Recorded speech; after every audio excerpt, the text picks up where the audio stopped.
The wagon stopped. Not like it was supposed to stop, not at a house or a crossroads or a place where a child might have a reason to get down.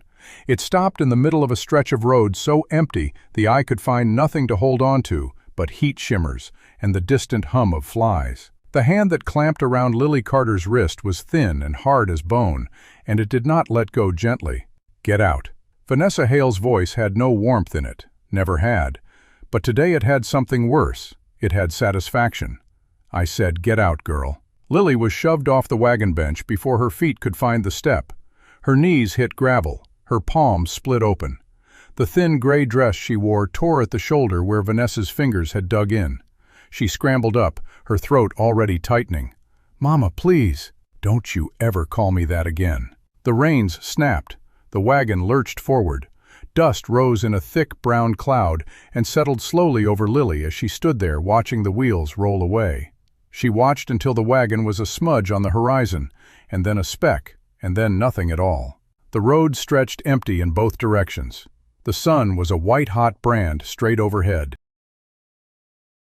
Before we go any further into Lily's story, I want to ask you something from the bottom of my heart.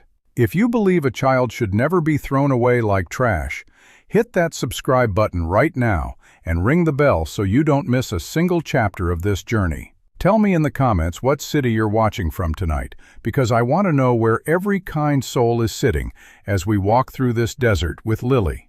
Stay with me until the very last word. You won't regret it. Lily stood on that road for what felt like hours, but it could not have been more than a few minutes. The dust from the wagon settled. The sound of the wheels faded into the buzzing of cicadas. She was alone. She kept her eyes fixed on the empty horizon, even after there was nothing to see. She waited for the wagon to turn back. She waited for Vanessa's pinched face to appear over the bench and say it was all a test, that she had passed, that they were going home. The road did not produce her. The heat pressed down like a hand on the top of her head. Lily's cloth bundle lay where it had fallen. She picked it up. Inside was a tin cup, a piece of cornbread wrapped in cheesecloth, and her daddy's handkerchief folded carefully at the bottom. She had carried that handkerchief for 3 years, through every move, every night in the kitchen, every beating Vanessa had given her. It still smelled faintly of him, leather and pipe tobacco, and the bay rum he used on Sundays. She held it to her face for a long moment. Then she started walking. She did not know which direction. The road went 2 ways, and both looked the same. She picked one because standing still meant dying. The cornbread in her sack was already stale. She did not eat it. She had no water. Vanessa had taken her canteen at the last stop, smiling that thin, lipless smile. "You won't be needing that where you're going, sugar." Lily understood now what those words meant. She walked. The sun moved across the sky like a slow, terrible pendulum. Her shoes were thin hand-me-downs from a girl in the church poor barrel, and they were already wearing through at the heel. She felt the gravel through them. She felt the heat through them. She felt every step. "1 foot," she whispered. Then the other. Her father had told her that once, crouching down in front of her with his big, rough hands on her shoulders. "Lily girl, the world's going to try to stop you 1,000 times.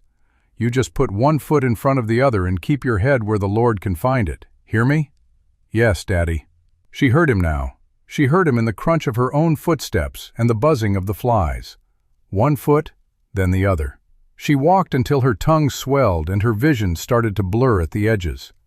A buzzard wheeled overhead, then another. They traced lazy circles in the white-hot sky, patient as preachers at a deathbed. "Go on," Lily croaked. "I ain't dying yet, you hear me? I ain't." She tripped over a stone and went down hard. Her palms split open again. She lay in the gravel for a moment, the heat coming up through the dirt like breath from a furnace. "Get up, Lily Carter," she told herself. "You get up now. You ain't giving her the satisfaction." She got up. She walked.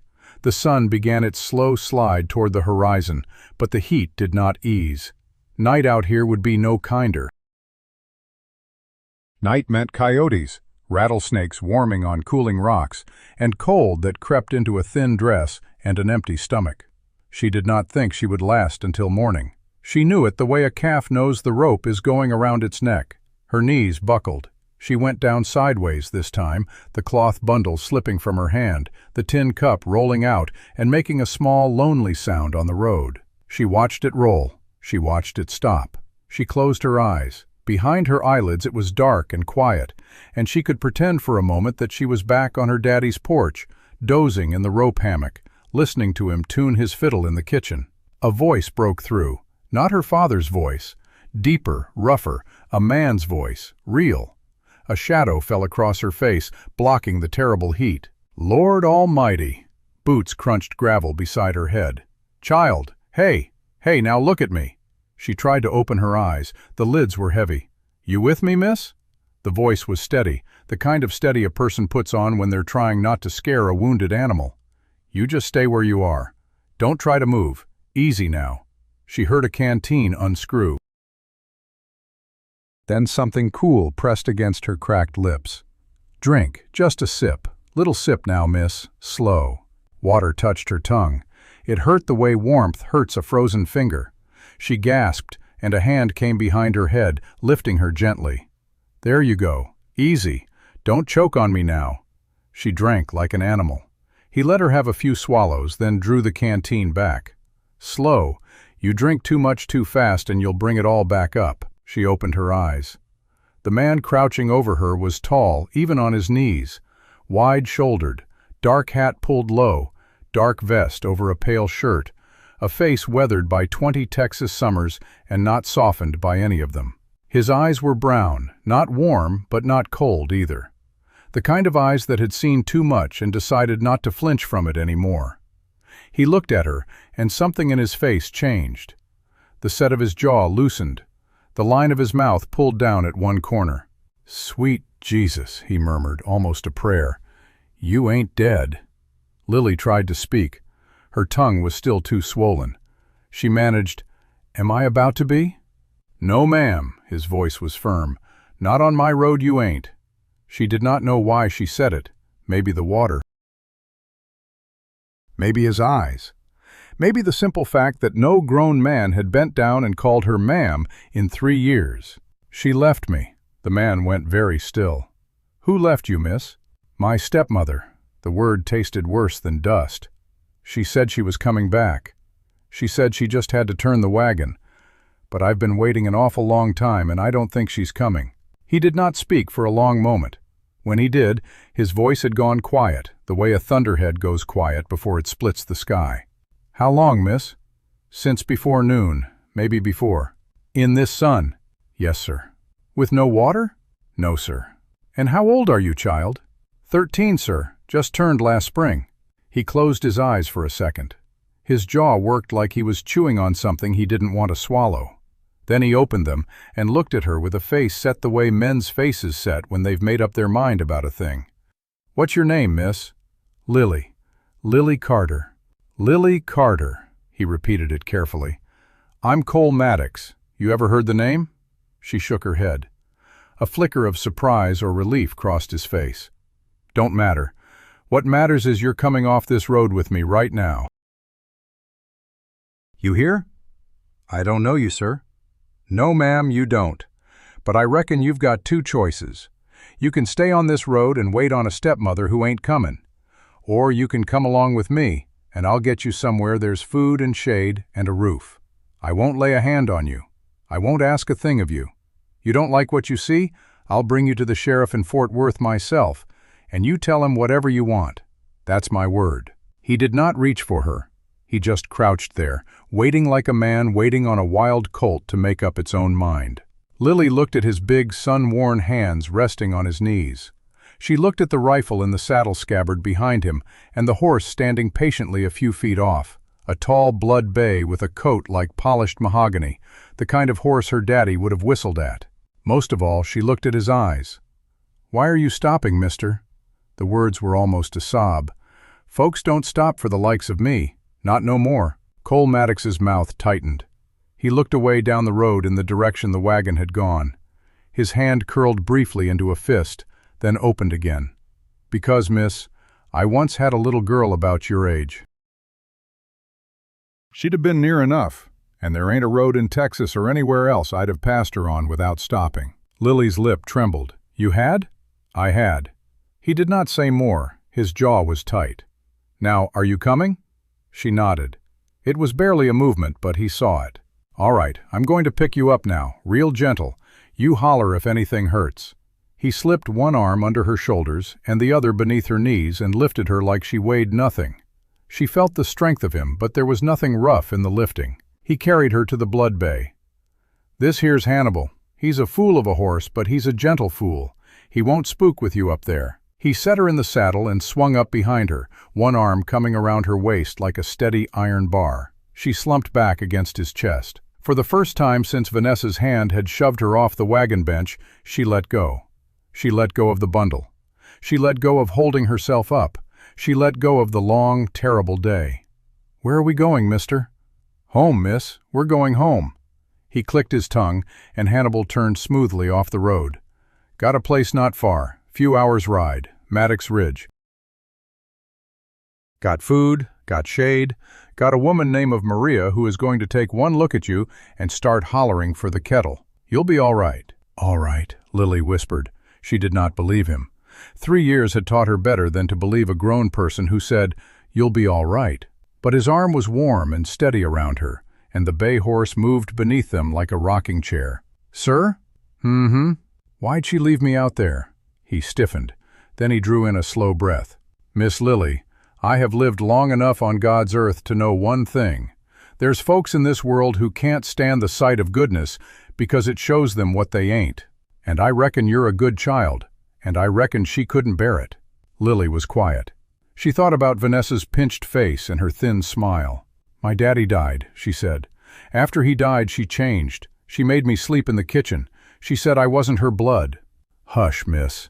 His arm tightened around her just a little. You don't have to tell it all at once. You just rest now. She closed her eyes. Hannibal's hooves made a steady rhythm beneath them. Somewhere far off, a hawk called. Mr. Maddox? Yes, miss. Thank you for stopping. He let out a long breath, the kind a man lets out when he's been holding it for a very long time without knowing it. Miss Lily Carter, you don't ever have to thank a man for doing what he ought. The sun slid lower. The buzzards lost interest and drifted off. The blood bay horse carried a 13-year-old girl and a wide-shouldered man with hard brown eyes down off the desert road and toward the long, low country where the cottonwoods grew along a creek and a great stone gate stood with the words Maddox Ridge worked into the iron above it. In Lily's hand, balled up in her fist, was her daddy's handkerchief. She had not let go of it, not even when she went down on the road, not even when she thought she was dying. She squeezed it now, and against the steady warmth of Cole Maddox's chest, with the steady rhythm of Hannibal's hooves beneath her, she let herself for the very first time in 3 years fall asleep without being afraid. She woke to the smell of bread, real bread, yeasty, warm. It did not belong in any world she had been living in. For one terrible second, she thought she was dead. Then somebody laid a wet cloth on her forehead, and a voice she did not know, low, accented like honey poured over stones, said, Despacio, child, despacio. You ain't going nowhere just yet. Lily's eyes flew open. A woman was bent over her. A broad woman in a clean apron, with iron-streaked black hair pulled back tight, and a face built for both grief and laughter. Her hand on the cloth was steady. Who? Lily tried to sit up. The woman's free hand pressed her shoulder down. Maria Delgado. I am the one who cooks in this house. And right now, I am the one who is mad as a wet cat about whoever left a child to die on the road in July. So do not give me any trouble, mija. You understand? Yes, ma'am. Good. The woman's voice cracked just a little. She turned her head away for a moment. When she turned back, her eyes were wet, but her mouth was hard. You drink this broth. You drink it slow, and then you sleep some more. El Patron's orders. El Patron? The boss man, Mr. Maddox. Maria spooned warm broth between Lily's lips. He's downstairs right now, and I do not envy any man who is standing in front of him. Drink, mija, drink. The door creaked. Boots on the floor. How is she? It was not a question. It was Cole Maddox's voice, landing in the room like a hand laid flat on a table. "She is awake," Maria said without turning around. "She is drinking and she is not yours to bother yet. Out." There was a pause. Then Cole said, "Tell her there's a bell by the bed. She rings it, somebody comes. Don't matter what hour. I will tell her. And tell her she's safe. I will tell her that too." The boots moved away. Maria watched the door a moment, then turned back to Lily. The hard line of her mouth had softened the smallest bit. "That man has not spoken that many words in one breath since the funeral." Lily's throat tightened. "The funeral?" Maria's eyes lifted to Lily's, sharp as a needle. "Some stories, mija, are not mine to tell. You sleep now." Lily slept. When she woke the second time, the room was darker and Maria was gone. A girl about her own age sat cross-legged at the foot of the bed, staring at her with frank, unblinking interest. "You're awake," the girl announced. Lily nearly jumped out of her skin. "Sorry," the girl said, not sounding sorry. "I'm Pilar. Maria's my grandma. She told me to sit here and yell if you stop breathing." "You didn't stop breathing. You snored some." "I don't snore." "You do, like a little hog," Pilar grinned. "I like you."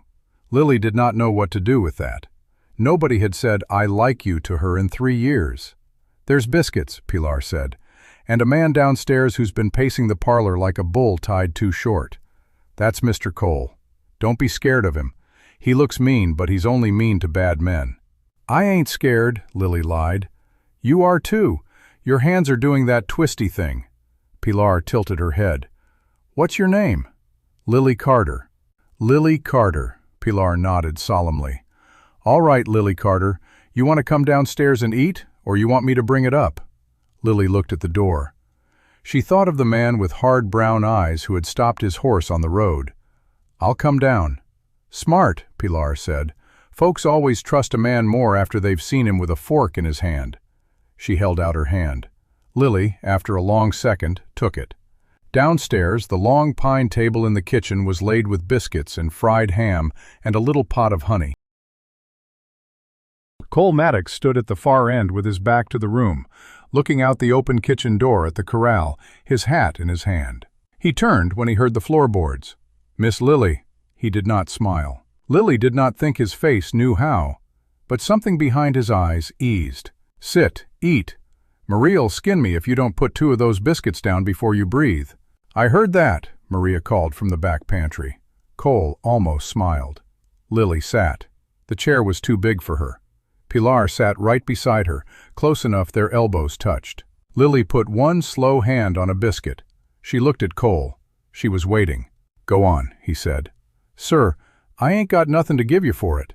The words came out small, the way she had said them 100 times in Vanessa's kitchen.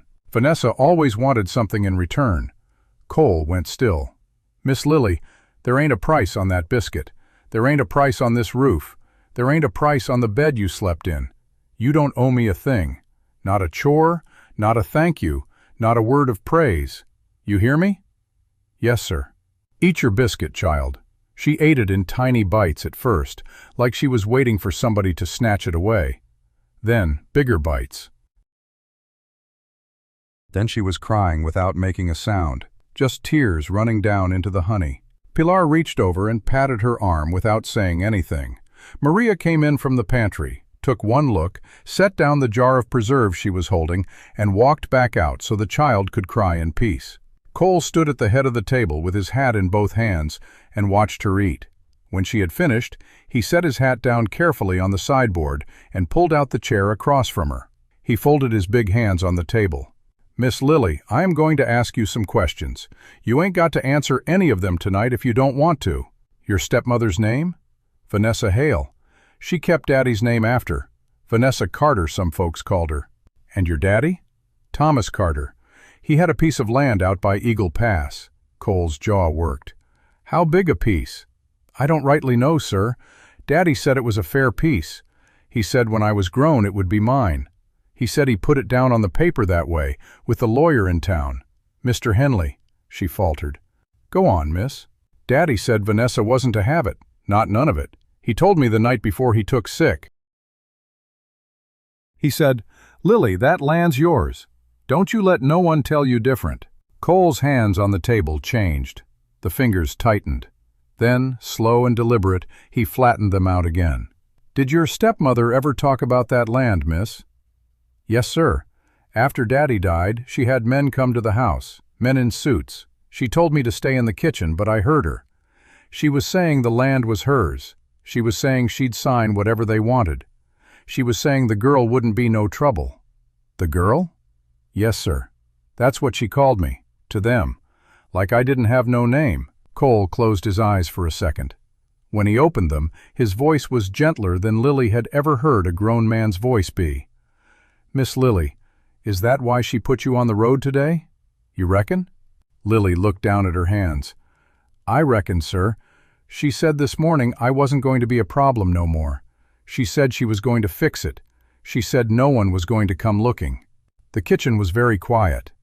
Then Cole stood. He stood the way a man stands when he has decided a thing and is not going to be turned from it. He picked his hat up off the sideboard. "Maria." Maria appeared in the pantry doorway. "You stay with this child. She don't leave this house. She don't answer that front door for any soul. Any soul. You understand me?" "Si, patron." "Pilar?" The girl sat up straight. "You're the official guard of Miss Lily Carter starting now. You think you can do that job?" Pilar's spine went straight as a stove poker. "Yes, sir." "Good." Cole's eyes shifted to Lily. "Miss Lily, I have got to ride out for a piece. I will be back before the night is out. There ain't no soul on this property that means you harm. You ring that bell upstairs. You'll have 3 men at your door before the rope stops swinging. You hear?" Her lip trembled. "Yes, sir." "You ain't going to let her come get me, are you?" He looked at her a long moment. "Miss Lily Carter, that woman is going to have to ride over my dead body and the dead bodies of every man on this ranch before she so much as lays a finger on your sleeve. I give you my word. And in this country, my word is the only thing I have ever asked any man to take me on." He set his hat on his head, tipped the brim once, and went out. The kitchen door swung shut behind him. Outside, she heard him calling for a man named Ethan Sharp. Boots on the porch, a horse being saddled. "How many men?" "6, armed, quietly." "Where to, boss?" "Eagle Pass." A small pause. "That bad, sir?" "That bad." And then the hooves, 3 sets, then 4, then 6, drumming out of the yard and into the long blue Texas evening. In the kitchen, Pilar put her hand on Lily's. "He's going to find her," Pilar said quietly. "And he ain't going to let her near you. He ain't never let bad things happen on his land, not since—" She stopped. Lily looked at her. "Not since what, Pilar?" Pilar looked at her grandmother. Maria was at the basin scrubbing the broth pot, her broad back turned. She did not turn around, but she spoke. "Mija, the boss man had a little girl once, about your age she would be now." Lily's heart stopped. "What was her name, ma'am?" "Sarah Maddox, and her mother Eleanor. They went to town one afternoon 3 years gone. There was a sickness in town. They didn't know. Nobody knew. They didn't come home, not either of them, not ever." The pot clinked. "After he buried them, he did not speak for 40 days, not one word, not to me, not to anyone. He worked, he rode, he paid the men, but he did not speak. And then, on the 41st day, he came into this kitchen at supper time, and he sat down at that table where you are sitting, and he said, 'Maria, the biscuits are good.' And that was the first thing he said to a living soul. After that he spoke, but he did not laugh, not for 3 years. Lily was crying again. She did not even know she was crying. "Maria," she whispered, "I'm sitting in her chair, ain't I?" Maria turned. Her own eyes were shining. "Mija, that chair has been empty for 3 years. And tonight the boss man pulled it out for you himself. And tonight he is riding for Eagle Pass with 6 armed men because somebody on this earth tried to do to you what was done to him. So you sit there, Mija. You sit there and you eat your honey biscuit, and you let an old woman cry over her pots in peace." Lily sat. She did not know what to say. She put her small hand around the cup of milk in front of her and held it the way her father had once held her hand, and she did not let go. Out in the dark beyond the kitchen door, the hooves were already gone, riding hard out of Maddox Ridge under a sky full of low summer stars. A cattle baron with a face like flint and a heart that had been buried for 3 years was learning for the first time since he had laid his wife and daughter in the ground what it felt like to ride toward a thing instead of away from it. Far behind him in the warm kitchen, a 13-year-old girl leaned her head sideways against the shoulder of a small girl named Pilar. And Pilar leaned her head right back, and both of them held on. The night swallowed the riders whole. Cole Maddox led the column with Hannibal's hooves striking hard-packed earth in a rhythm that matched the beat of his own heart, steady and grim. Behind him came 5 of his best men, Ethan Sharp at his right flank, their horses blowing steam into the cool desert air. The sun had set an hour ago, and the stars were starting to punch through the purple canopy overhead. None of them spoke. They had ridden this way before, on other errands, for other reasons, but never like this. Never with a 13-year-old girl's face burned into the back of their minds, the memory of her split palms and cracked lips, and the way she had said, "Thank you for stopping," like she expected nothing from this world but abandonment. Cole pushed Hannibal a little faster, the road unspooled beneath them, a pale ribbon in the starlight. Eagle Pass was a long ride from Maddox Ridge, a good 6 hours at a hard pace, and he intended to make it in 5. They stopped once to water the horses at a creek that cut across the trail, a narrow ribbon of dark water that reflected the moon in pieces. Ethan swung down and knelt to fill his canteen, then stood and looked at Cole over the backs of the horses. "Boss, what exactly are we expecting to find when we get there?" Cole did not answer right away. He was watching the water move, listening to the sound of it over stones. Then he said, "I expect to find a woman who thought she could throw a child away and walk free. And I expect to remind her that the law ain't the only thing that holds a man accountable." Ethan nodded slowly. He had worked for Cole Maddox for 8 years. He had seen him quiet, and seen him hard, and seen him broken. He had not seen him like this, not since the fever took Sarah and Eleanor. There was something in the set of his shoulders that Ethan recognized. It was the look of a man who had drawn a line and would not step back from it. They mounted and rode on. The first light of dawn was just beginning to gray the eastern sky when they came within sight of the Carter homestead. The land lay flat and dry, a small house with a sagging porch and a barn with a missing door. Chickens scratched in the yard, but there was no smoke from the chimney, no lamp in the window. The place had the feel of a house that had been empty for more than a few hours. Cole reined in Hannibal at the gate. He sat there for a long moment, looking at the front door, which stood slightly ajar. "Ethan, with me. The rest of you spread out. Check the barn, the well, the sheds. If you find anyone, bring them to me gently." He dismounted. The ground was hard and cracked. He walked up to the porch, his boots making hollow sounds on the weathered boards. The door swung open at his touch. Inside, the house was a wreck. Furniture overturned, drawers pulled out, papers scattered across the floor like fallen leaves. A woman's clothing lay in a heap by the fireplace. A trunk sat open and empty in the corner. Cole stood in the middle of the parlor and turned slowly, taking it in. He had seen this before. He had seen it in the homes of men who fled in the night, leaving behind everything that could not be carried. This was not a woman who had gone to town for supplies or visited a neighbor. This was a woman who had run. Ethan came in behind him. "Barn's empty, no livestock, no wagon. There's a fresh set of wheel tracks leading east toward the rail line." Cole picked up a piece of paper from the floor. It was a deed, half torn, bearing the name Thomas Carter. He folded it carefully and put it in his vest pocket. "She knew we were coming," he said. "She knew someone would come looking for that girl. She didn't even wait to see if Lily was dead. She just packed and left." Ethan stood in the doorway, his hat in his hand. "What do we do now, boss?" "We follow the tracks. And if they lead to the rail station, we find out which train she took and where she bought a ticket to." He walked out without looking back. The Eagle Pass rail station was a small wooden building with a platform that baked in the morning sun. The station master was a thin man with wire spectacles and a nervous habit of wiping his hands on his vest. He looked up when Cole and Ethan walked through the door, and his face went pale. He knew Cole Maddox by reputation. Every man in 3 counties did. "Mr. Maddox," he stammered, "I wasn't expecting—" "The woman who came through here last night," Cole said. He did not raise his voice. He did not have to. "Dark hair, thin, wearing black. She had a man with her, lawyer-looking fellow. She bought a ticket. I need to know where she went. The station master's hands fluttered.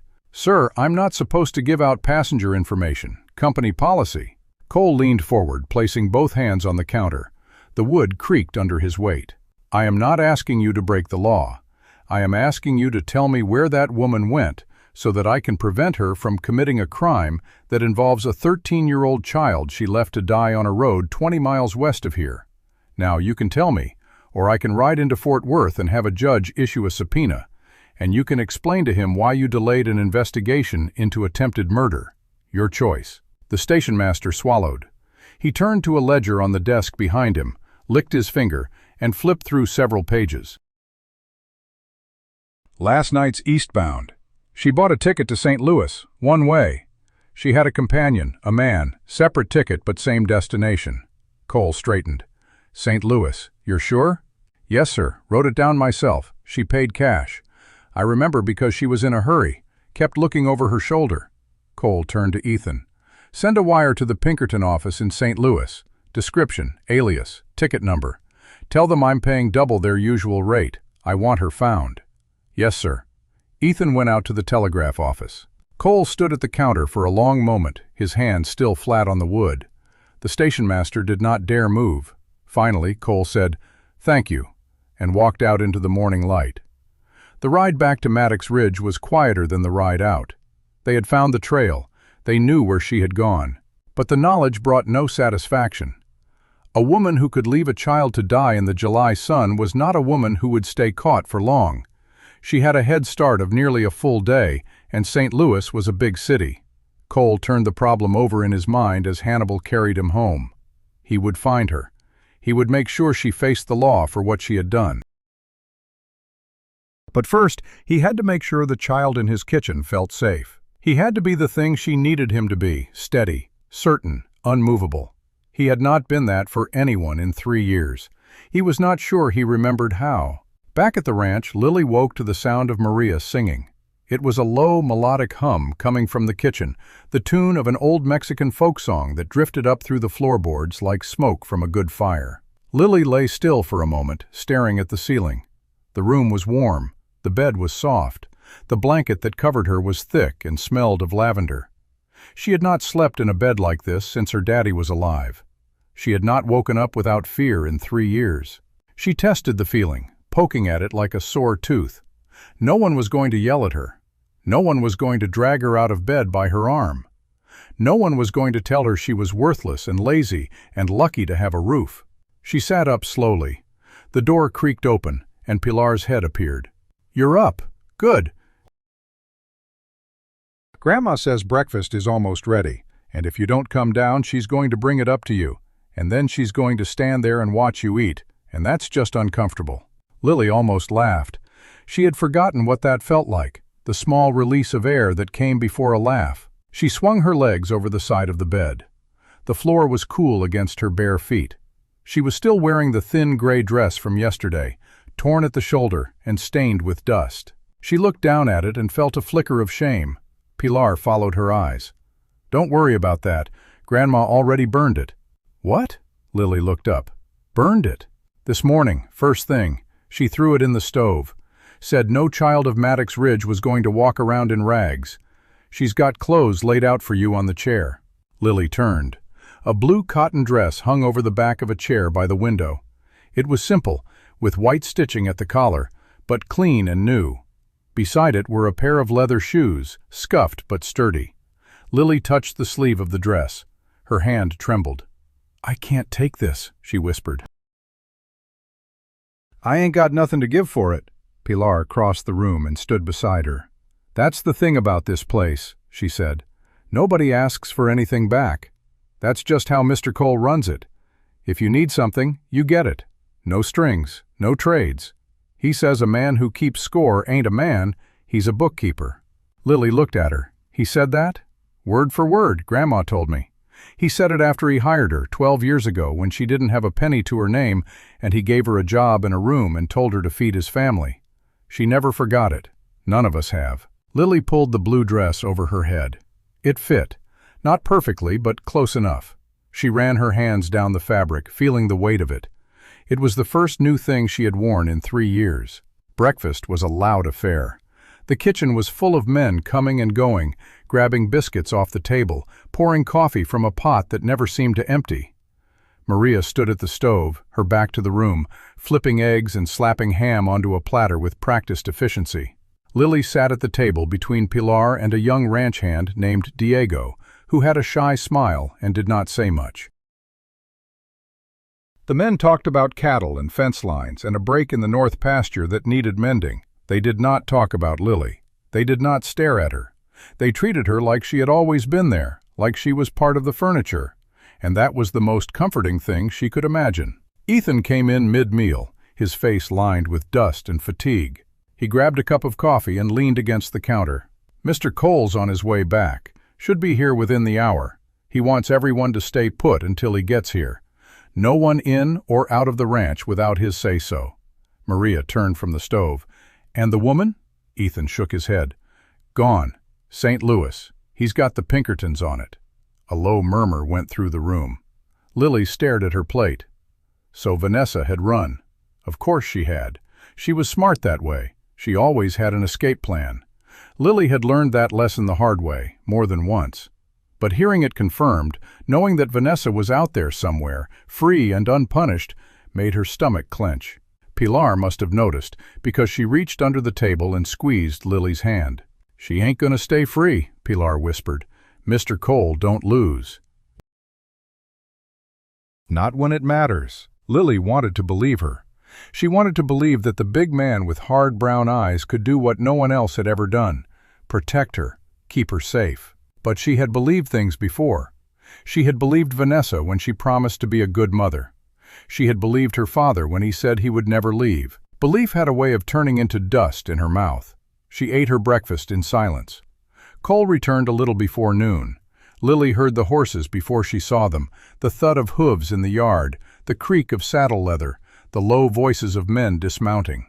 She was on the back porch, helping Pilar shell peas into a bowl, and she set the bowl down and stood up, her heart beating faster than she wanted it to. Cole came around the side of the house. He looked tired. There was dust in his hair and lines around his eyes that had not been there the night before. But when he saw her, his face softened, just a little, just enough. "Miss Lily," he said, "you're looking better." "Yes, sir. Maria gave me a dress." "I see that. It suits you." He stood there a moment, as if he was not sure what to say next.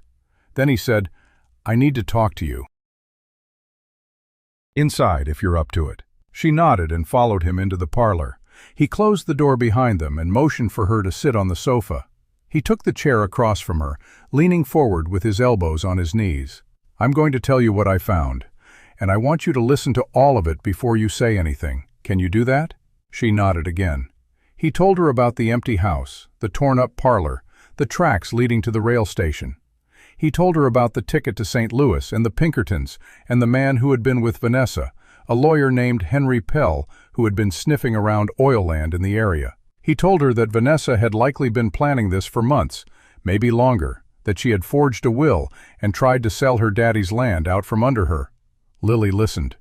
Her hands were clasped in her lap, her knuckles white. When he finished, she did not say anything for a long time.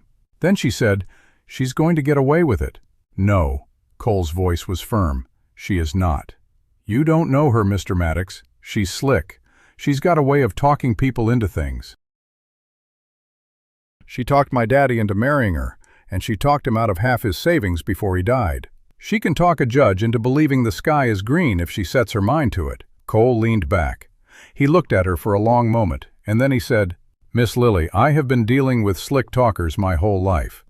I have bought and sold land from men who would steal the gold out of their own mother's teeth. I have sat across tables from railroad barons and cattle rustlers and state senators, and I have never lost a deal that mattered. That woman is not going to outrun me, and she is not going to out-talk me. I have already sent a wire to the best lawyer in Fort Worth. I have already started the paperwork to get a court order to freeze any asset she tries to move. And I have already put a bounty on her head that will make every Pinkerton in the country want to be the one to find her." He paused. "But I need you to do something for me." "What?" "I need you to stay here. I need you to let Maria feed you and Pilar teach you how to ride, and Miss Hartwell teach you how to read. I need you to be a child for a while, Lily. Because the best way to beat a woman like Vanessa is to live a good life right in front of her. To grow up strong and smart and loved. That's the thing she can't stand. That's the thing that will break her more than any prison cell. Lily's eyes filled with tears. She did not try to stop them. You really think I can do that? Be a child again? I know you can, Cole said, and I'll be here the whole time, making sure nothing and no one takes it away from you. She sat there on the sofa, a 13-year-old girl in a blue cotton dress, tears running down her cheeks, and for the first time in 3 years, she let herself believe that maybe, just maybe, she was going to be all right. The days that followed fell into a rhythm. Mornings were for chores. Lily learned to feed the chickens, gather eggs without breaking them, and sweep the kitchen floor without being asked. Maria taught her how to knead dough and roll tortillas and season a pot of beans so they came out tender and rich. Afternoons were for lessons. Miss Hartwell came twice a week from Fort Worth, a thin woman with spectacles and a patient voice, and she started Lily on the alphabet and simple words. Lily picked them up faster than anyone expected. She's sharp, Miss Hartwell told Cole one afternoon in the parlor. She's behind, but she's got a quick mind. Give her 6 months and she'll be reading at grade level.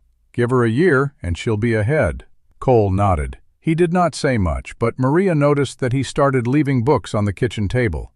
A primer, a book of Bible stories, a volume of poetry by a man named Longfellow. Lily found them one by one and read them at night by lamplight, sounding out the words under her breath until they became sentences, and the sentences became stories.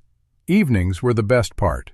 After supper, the ranch hands drifted off to the bunkhouse, and Maria sat in her rocking chair by the fire with her mending, and Pilar and Lily played checkers on the kitchen table, or braided each other's hair, or simply sat in comfortable silence, listening to the crackle of the flames. Cole often sat in the parlor with a book of his own, but Lily noticed he did not turn pages much. He watched the fire. He thought. She wondered what he was thinking about. She wondered if he was thinking about Sarah and Eleanor, about the little girl who had been about her age, about the wife who had been taken too soon. She wanted to ask him, but she did not know if she had the right. So she waited. The Pinkerton report came on the 10th day. Ethan brought it up from town in the late afternoon, a yellow envelope sealed with wax. Cole took it into his office and closed the door. Lily watched from the hallway. She saw the crack of light under the door and heard the rustle of paper, then silence. Then a long, slow breath. She crept closer. The door opened and Cole stood there, the telegram in his hand. His face was unreadable. "She's in Kansas City," he said. "She changed her name. She's living with the lawyer, Pell, in a hotel under the name Mrs. Henry Pell." Lily felt the words land in her chest like stones. What does that mean? It means she's trying to disappear. It means she's using him for cover. But it also means we know where she is. He folded the telegram and put it in his pocket. "I've already sent word to the U.S. Marshal in Kansas City. They'll pick her up within the week." "And then what?" Lily's voice was small. "And then she'll be brought back here to stand trial for what she did to you." Cole's voice was steady, but there was something underneath it, something that sounded almost like hope. "And then you'll never have to be afraid of her again." Lily stood in the hallway, her hand on the doorframe. She wanted to believe him. She wanted to believe that Vanessa would be caught, that justice would be done, that she could finally close the door on that part of her life. But she had learned not to trust happy endings. They had a way of slipping away just when you reached for them. She nodded and walked back to the kitchen, where Pilar was waiting with a half-finished game of checkers. She sat down and moved a piece without thinking. She did not say anything about the telegram. But that night, after Pilar had fallen asleep beside her, she lay awake staring at the ceiling, her hand clutching her daddy's handkerchief under the pillow, and she whispered a prayer into the darkness. "Please, God, let him be right. Let her be caught. Let me stay here. Let me stay." The week passed. No word came from Kansas City. On the 5th day, Cole saddled Hannibal and rode into Fort Worth to meet with the lawyer. He was gone all day. Lily tried to keep busy. She helped Maria bake bread. She swept the porch twice. She read 3 chapters from the Longfellow book, but she could not remember a word of it. When Cole returned, he was alone. He came into the kitchen, took off his hat, and hung it on the peg by the door. His face was tired, but there was something else in it, something that made Lily's heart sink before he even spoke. "The marshal in Kansas City picked her up," he said. "She's in custody. They're arranging extradition back to Texas." A wave of relief washed over Lily, but before she could speak, Cole held up a hand. "There's a complication." "What kind of complication?" "She's hired a lawyer. A good one. He's already filed a motion to have the charges dismissed on the grounds that she was acting under duress. He claims that you were a difficult child, that she did her best, that she only left you on the roadside as a form of discipline, not abandonment." Lily's mouth went dry. "That's a lie." "I know it's a lie, but the court has to hear it. They've set a preliminary hearing for next month." "I need you to be ready to tell your story, Lily, in front of a judge, in front of her. Can you do that?" Lily looked at her hands. They were shaking. She thought about the road, the heat, the buzzards, the moment she had closed her eyes and given up. She thought about Vanessa's thin smile and the way she had said, "Sugar," right before she pushed her off the wagon. "Yes, sir," she said. "I can do that." Cole looked at her for a long moment. Then he nodded. "Good, because that woman is not going to win, not as long as I have breath in my body." He turned and walked out of the kitchen, and Lily watched him go. She heard his boots on the porch, then the creak of the gate, then the sound of him walking toward the barn. She did not see him again until supper. But she knew, deep down, that he was out there doing what he did best, fighting for her. And for the first time in her life, she knew what it felt like to have someone in her corner who would not back down. The kitchen clock ticked past midnight, and Lily lay in bed staring at the shadows on the ceiling. Sleep would not come. Every time she closed her eyes, she saw Vanessa's face. Not the crying widow from the courtroom, but the real Vanessa. The one with the thin smile and the cold eyes. The one who had called her sugar while pushing her off a wagon. The thought of facing her again in a courtroom made Lily's stomach twist into a knot that no amount of deep breathing could loosen. She slipped out of bed, careful not to wake Pilar, who slept curled on her side like a cat, and padded barefoot down the stairs. The house was dark, but a faint glow came from the kitchen. Maria sat at the table, a cup of tea in front of her, her silver-streaked hair loose around her shoulders. She did not look surprised to see Lily. She simply lifted her chin and said, "Mija, come, sit." Lily slid into the chair across from her. The tea was still warm, and Maria pushed a second cup toward her without being asked. "You cannot sleep either, can you?" "No, ma'am."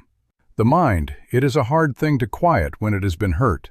Maria wrapped her hands around her cup. "I know. When my husband died, I did not sleep for a month. I would sit right here, in this very chair, and watch the door, waiting for him to walk through it. He never did. But after a while, the waiting turned into something else. It turned into remembering. And the remembering, it was not so bad." Lily traced the rim of her cup with her finger. "Do you think she'll win, Vanessa? Do you think the judge will believe her lies?" Maria was quiet for a long moment. Then she said, "I think the truth is a heavy thing. It does not blow away like dust. It stays, and it waits, and in the end, it always comes out into the light. That woman, she has built her whole life on lies, Mija. And a house built on sand, it falls." She reached across the table and took Lily's hand. "But you are not sand. You are stone. You have been through the fire, and you are still here. That counts for everything in a courtroom. That counts for everything in life." Lily felt tears prick her eyes. She blinked them back. She had cried enough today. She had cried enough for a lifetime. "Thank you, Maria." "Do not thank me yet. Thank me after we have fed you so many tortillas you cannot button your dress." Maria smiled, and it was like the sun coming out from behind a cloud. "Now, go back to bed. Tomorrow we have work to do. Miss Hartwell is coming, and you need to practice your reading." Lily went back to bed. This time, sleep came. Morning arrived cold and bright. Frost silvered the grass in the yard, and the breath of the horses in the corral rose in white puffs. Lily dressed in the blue cotton dress, now washed and ironed, and went down to the kitchen. The table was already laid with biscuits and honey and a crock of butter. Maria was at the stove, stirring a pot of oatmeal. "Eat," she said without turning. "Miss Hartwell will be here in an hour, and she does not like tardy students." Lily ate. The oatmeal was creamy and sweet, studded with raisins. She had never tasted anything so good. Pilar joined her halfway through, her hair still sleep-tangled, and grabbed a biscuit without sitting down. "Grandma says I have to help Diego with the fence today, so you get the whole lesson to yourself. Don't have too much fun without me." "I'll try," Lily smiled. It felt strange on her face, but not unwelcome. Miss Hartwell arrived promptly at 9, her satchel full of books and slates. She was a spare woman with kind eyes and hands that were always moving, adjusting her spectacles, smoothing her skirt, tapping a pencil against the table. She sat up at the kitchen table while Maria cleared the breakfast dishes, and she began the lesson. "Today, Lily, we are going to work on reading aloud. I want you to read a passage from this book, and I want you to read it as if you were telling a story." She slid a thin volume across the table. It was a collection of psalms. Lily opened it to a marked page, Psalm 23. She had heard the words before, in church, but she had never read them herself. She took a breath. "The Lord is my shepherd, I shall not want. He maketh me to lie down in green pastures. He leadeth me beside the still waters. He restoreth my soul." She stopped. Her voice had cracked on the last word. Miss Hartwell did not say anything. She just waited. Lily continued. "Yea, though I walk through the valley of the shadow of death, I will fear no evil, for thou art with me. Thy rod and thy staff, they comfort me." She finished the psalm. The kitchen was quiet. Miss Hartwell took off her spectacles and wiped them on her sleeve. "That was beautiful, Lily. You read with feeling." "It's just words," Lily said. "No," Miss Hartwell said. "It is not just words. It is a man who knew trouble, who knew loss, who knew what it meant to walk through darkness. And he found a way to keep going.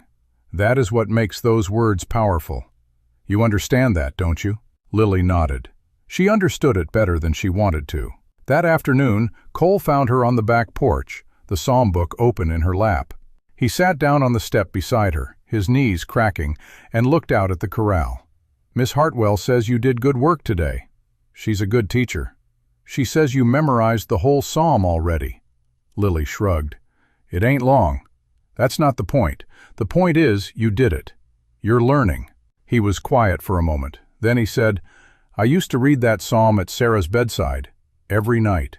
She was sick for 3 days before the fever took her, and I read it to her, over and over, because I didn't know what else to do. I thought if I said the words enough times, God would hear them and spare her." His voice was rough. Lily did not look at him. She looked at the corral, at the horses moving in the afternoon light. "Did you believe it? That he would hear?" "I wanted to. I wanted to believe it more than I have ever wanted anything." He paused. "But he didn't spare her.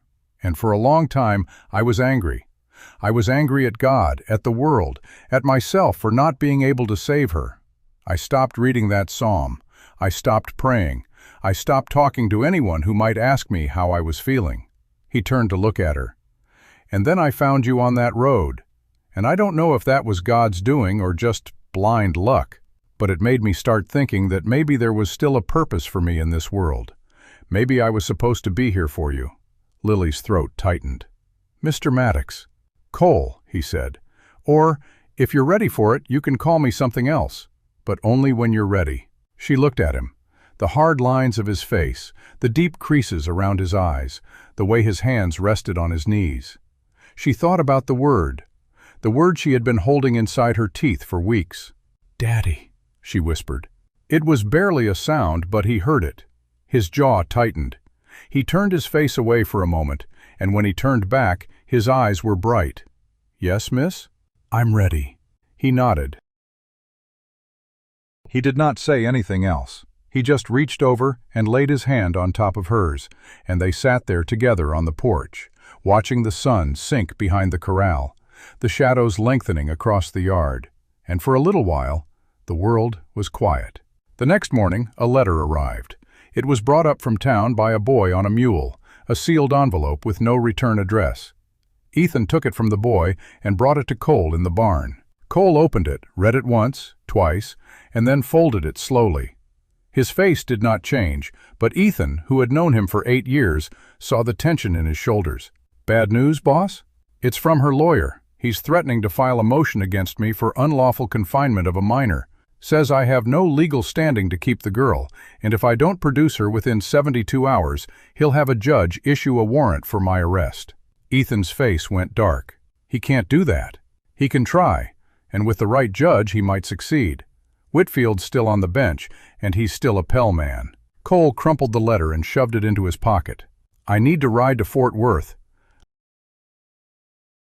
I need to talk to our lawyer and get this shut down before it goes anywhere." "And the girl?" "She stays here. She doesn't leave the property. No one gets in or out without my say-so, understand?" "Yes, sir."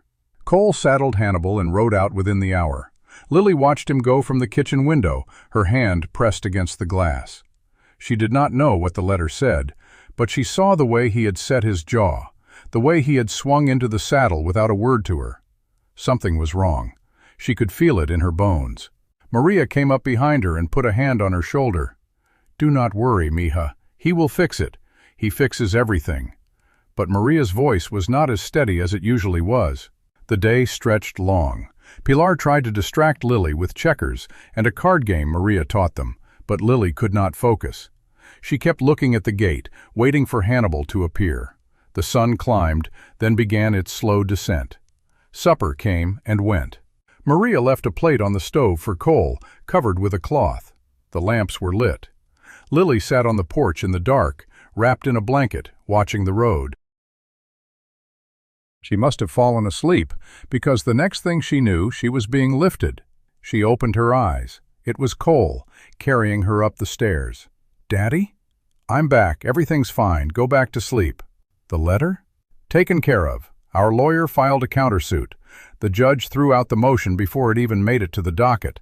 That woman's lawyer is grasping at straws. He has nothing."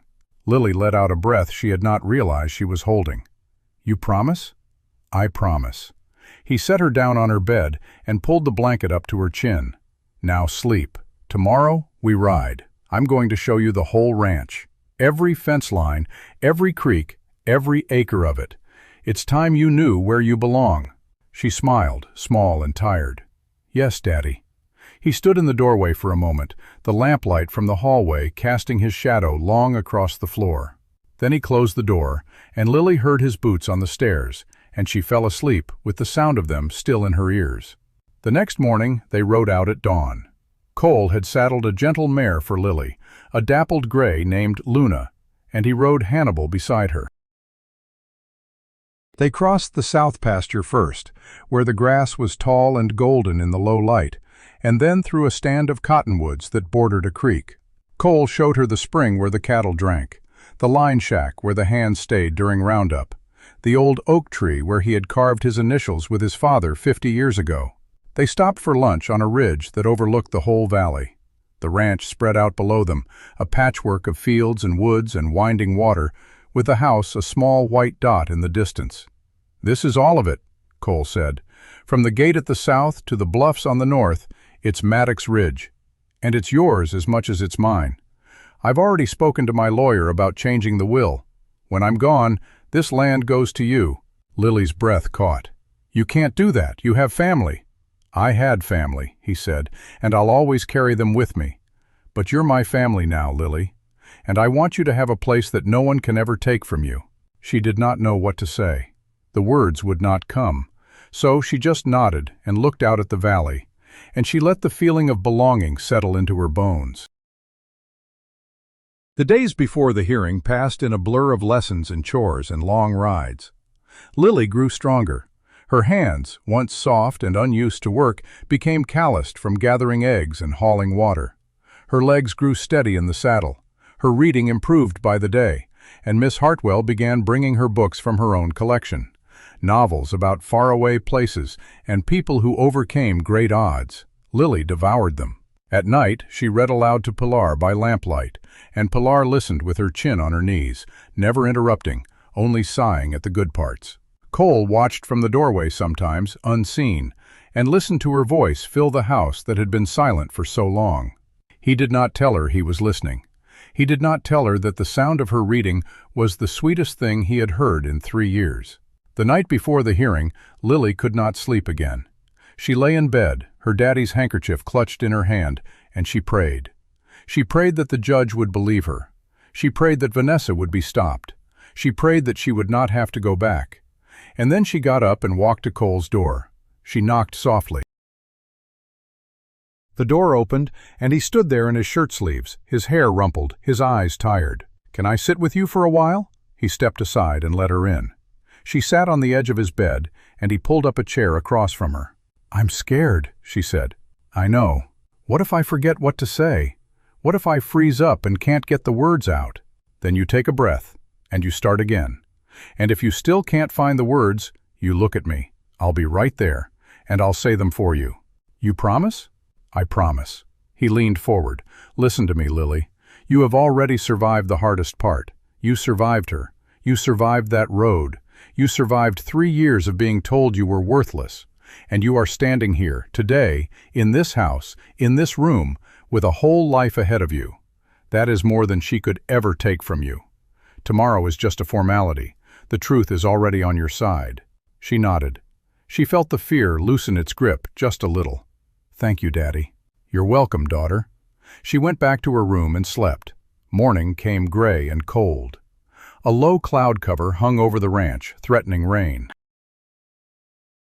They ate breakfast in silence, the kitchen unusually quiet. Maria packed a basket of bread and dried fruit for the ride. Ethan saddled the horses. Pilar hugged Lily so hard she thought her ribs would crack. "You come back," Pilar whispered. "I will. And you tell that judge exactly what she did. Don't leave anything out." "I won't." They rode out at 8, Cole and Lily on horseback, Ethan flanking them on a bay gelding. The road to Fort Worth stretched long and gray under the overcast sky. Lily kept her eyes forward. She did not look back. She could not afford to. The courthouse rose at the end of Main Street, a blocky limestone building with tall windows and a flag snapping in the cold wind. A crowd had gathered on the steps, reporters and onlookers, and a few familiar faces from the last hearing. Lily's stomach clenched. Cole dismounted and helped her down. He kept his hand on her shoulder as they walked up the steps. And that was when she saw her. Vanessa stood at the top of the steps, flanked by a lawyer in a dark suit.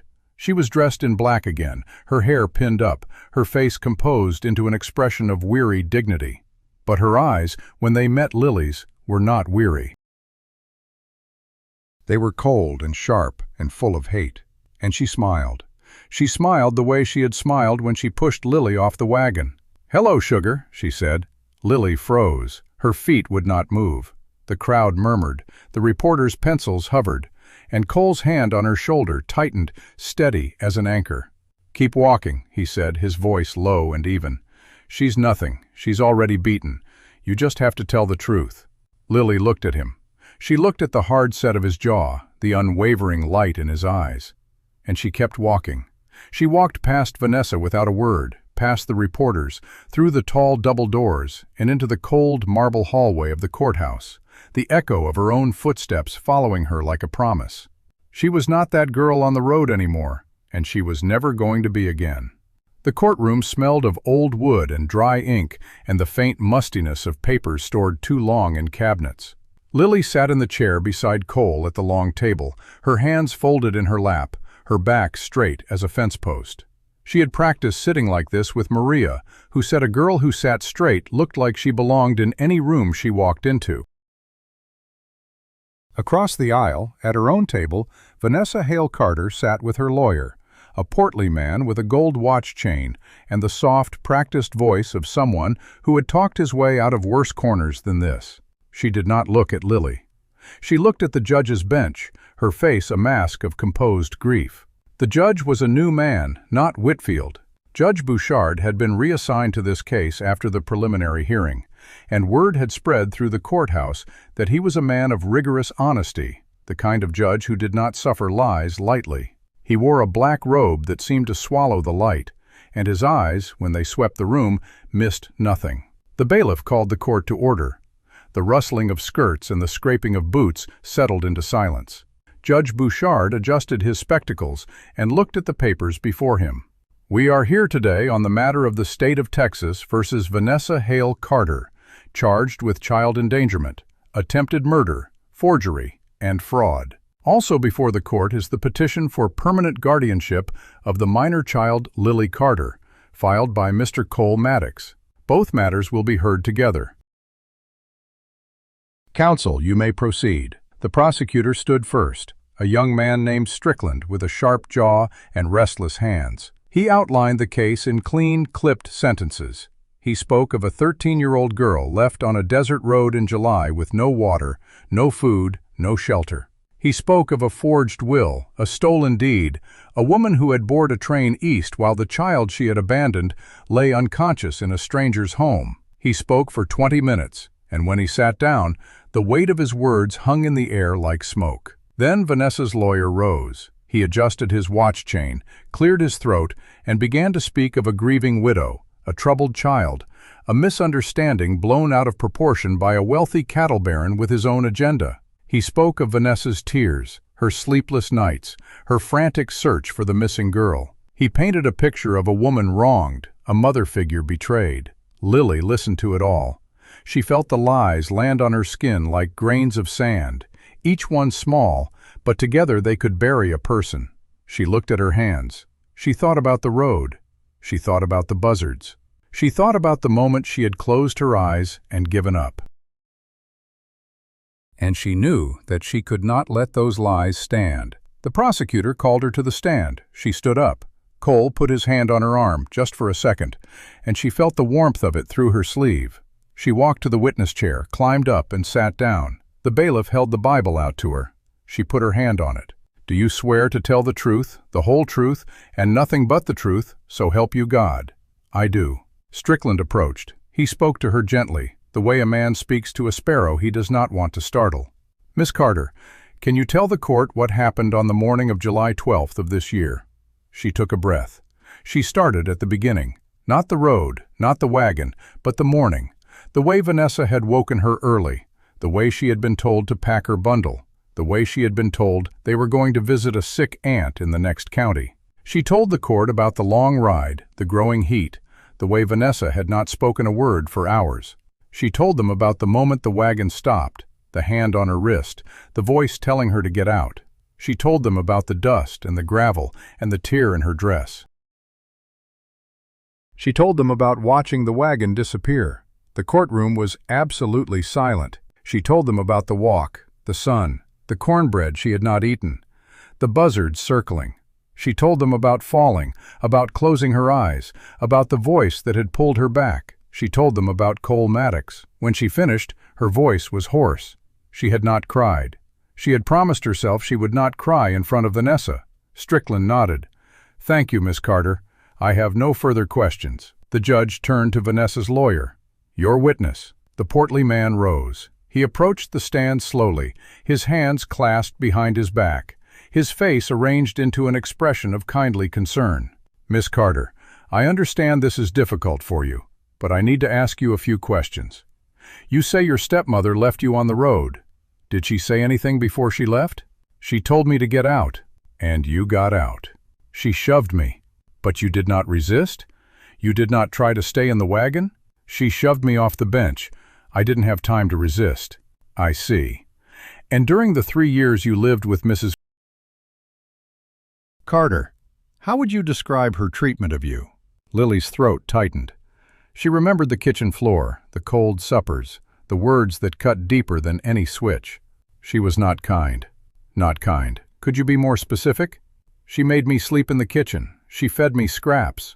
She told me I was worthless. She hit me when she was angry." The lawyer raised his eyebrows. "She hit you? And you never told anyone? A teacher? A neighbor? Who would have believed me?" Lily's voice came out flat. "She was my stepmother. She was the adult. Everyone in town thought she was a saint. She went to church every Sunday. She cried at my daddy's funeral. They would have thought I was lying." The lawyer paused. He let the silence stretch. Then he said, "Isn't it possible, Miss Carter, that your memory of these events has been colored by your grief, by the loss of your father, by the influence of a wealthy man who has taken you into his home and promised you a better life?" Lily felt her face go hot. She looked at Cole. He was watching her, his hands flat on the table in front of him, his eyes steady. She thought about what he had said. "You just tell the truth." "That's all the truth a body's got to give." She turned back to the lawyer. "No, sir," she said. "I remember exactly what happened. I remember every word she said to me. I remember the way she smiled when she pushed me off that wagon. And no amount of grief or influence is going to change that." A murmur rippled through the gallery. The lawyer's face tightened. He opened his mouth to speak again, but Judge Bouchard raised a hand. "Counsel, I think the witness has answered your question. Please move on."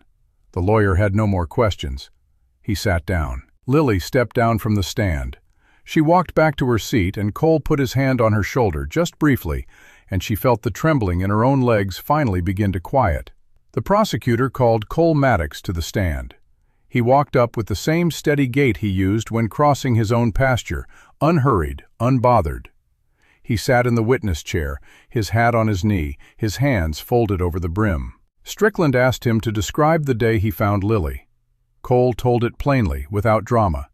He had been returning from Eagle Pass. He had taken a shortcut along an old stage road. He had seen a small shape in the dust.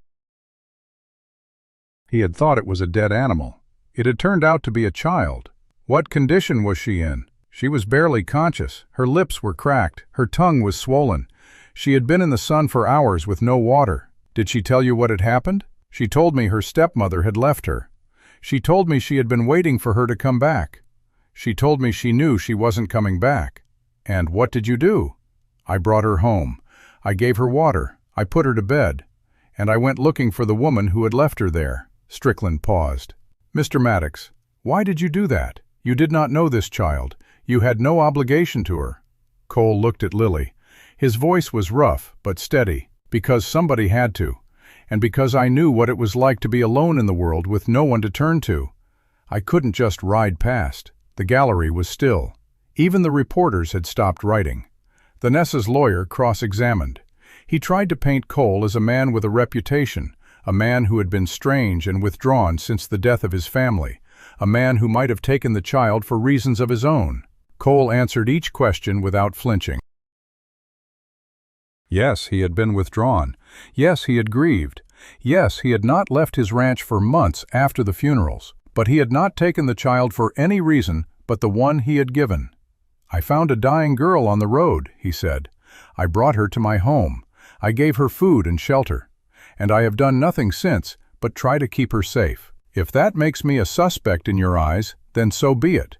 But I will not apologize for it." The lawyer had no more questions. Cole stepped down. The courtroom broke for lunch. Lily did not eat. She sat on a bench in the hallway, her hands wrapped around a cup of water that Maria had pressed into her hands. Pilar was not there. Maria had kept her at the ranch. But Maria herself had come, sitting in the back row of the gallery, her rosary clicking softly between her fingers. Cole found her on the bench. He sat beside her. "You did good up there. I felt like I was going to be sick the whole time." "That's normal. You did it anyway. That's what matters." She looked at him. "What happens next?" "The judge will rule. He's heard all the evidence. He'll make a decision by the end of the day. And if he rules against us, then we appeal." But I don't think he will. He said it with such certainty that she almost believed him. The afternoon session began with closing arguments. Strickland spoke first, summarizing the testimony, the evidence, the forged will, the train ticket, the clear pattern of deception and cruelty. He did not raise his voice. He did not need to. Then Vanessa's lawyer stood. He spoke for a long time. He spoke of a woman who had made mistakes, who had been overwhelmed by grief, who had acted out of desperation. He asked for mercy. He asked for understanding. He asked the judge to consider that Vanessa had loved the child in her own way, that her actions, however misguided, had come from a place of pain. When he sat down, the room was heavy with his words. Judge Bouchard took off his spectacles. He cleaned them slowly, deliberately, with a cloth he pulled from his robe. He put them back on. He looked at Vanessa, then he looked at Lily. "Mrs. Carter," he said, "you have been charged with serious crimes. The evidence against you is substantial. A child was left on a road in the middle of summer with no water and no means of survival. A document was forged. Property was stolen. A train ticket was purchased to a city hundreds of miles away. Your lawyer asks for mercy. He asks the court to believe that you acted out of grief and desperation. But the court has heard the testimony of a 13-year-old girl who sat in that chair and told her story with a clarity that only comes from truth. The court has heard the testimony of a man who found that child and brought her to safety. The court has reviewed the evidence. There is no question in my mind about what happened." He paused. The room held its breath. "Mrs. Vanessa Hale Carter, I find you guilty on all charges. I sentence you to 25 years in federal prison, with no possibility of parole for 15 years. You are remanded to the custody of the United States Marshal's Office, effective immediately." Vanessa's chair scraped back. She stood up, her face white, her mouth open. The bailiff moved toward her. She said something, a word, a name, but it was lost in the murmur of the gallery. The gavel came down. She was led away. Lily sat frozen. She heard the gavel, the shuffling of feet, the buzz of voices around her. She did not move until Cole's hand touched her arm. "It's over," he said. She looked at him. "Is it really over?" "It's really over." She started to cry. She cried the way she had not cried on the road, the way she had not cried in Maria's kitchen, the way she had not cried when she had seen her daddy's photograph in the locket. She cried because the weight that had been pressing down on her for 3 years had finally lifted. And she was still crying when Cole picked her up and carried her out of the courthouse into the cold November air, and she did not care who saw her. The ride home was long and quiet. Lily slept against Cole's back, her arms wrapped around his waist, her face pressed into his coat. Hannibal moved at a steady walk, as if he knew the cargo he carried was precious. The sun set behind them, painting the sky in shades of orange and purple. Maria rode in the wagon behind them, her rosary still clicking. Ethan flanked on his bay. They did not speak. There was nothing left to say. When they reached the gate of Maddox Ridge, the yard was lit with lanterns. Every hand on the ranch was standing on the porch, waiting. Pilar was in front, her hair wild, her eyes bright. She ran to the wagon before it had fully stopped. "Did we win?" she shouted. Maria leaned over the side. "We won, mija! We won!" Pilar let out a whoop that startled the horses. She ran to Lily and hugged her so hard they both stumbled, and the men on the porch cheered, a raw, rough sound that echoed across the yard and into the darkening fields. That night they ate a feast. Maria had been cooking all day, roasting a whole hog, baking bread, simmering beans with chilies and garlic. The long pine table was laden with food, and every chair was filled. Ranch hands, cooks, stable boys, the old vaquero Tomas, they all crowded into the kitchen and the parlor, eating and laughing and raising their cups. Cole sat at the head of the table, Lily on his right, Pilar on his left. He did not say much, but he smiled. The smile looked strange on his face, not because it did not belong, but because it had been absent so long that it had to learn its way back. After the dishes were cleared and the hands had drifted off to the bunkhouse and the lamps were turned down low, Lily found herself on the back porch, looking at the stars. Cole came out and stood beside her. "You should be in bed." "I know. I just wanted to look at the sky for a minute." "It's a good sky tonight." "Yes, sir." She was quiet for a moment. Then she said, "Daddy?" "Yes?" "I think I'm ready to call you that, forever, if that's all right." He did not answer with words. He put his arm around her, and she leaned into his side, and they stood there under the wide Texas sky, father and daughter, the past behind them, and the future stretching out like a long, open road. And somewhere in the distance, a coyote called, and the stars wheeled slowly overhead, and the night was full of peace. The morning after the trial came soft and gray. Lily woke to the sound of rain tapping against the window, a gentle, steady drumming that filled the room with a kind of peace she had never known. She lay still for a long moment, listening. The fire in the hearth had burned down to embers, and the room was cool, but the blankets were thick and warm. She stretched her legs under the covers and felt the muscles in her back loosen.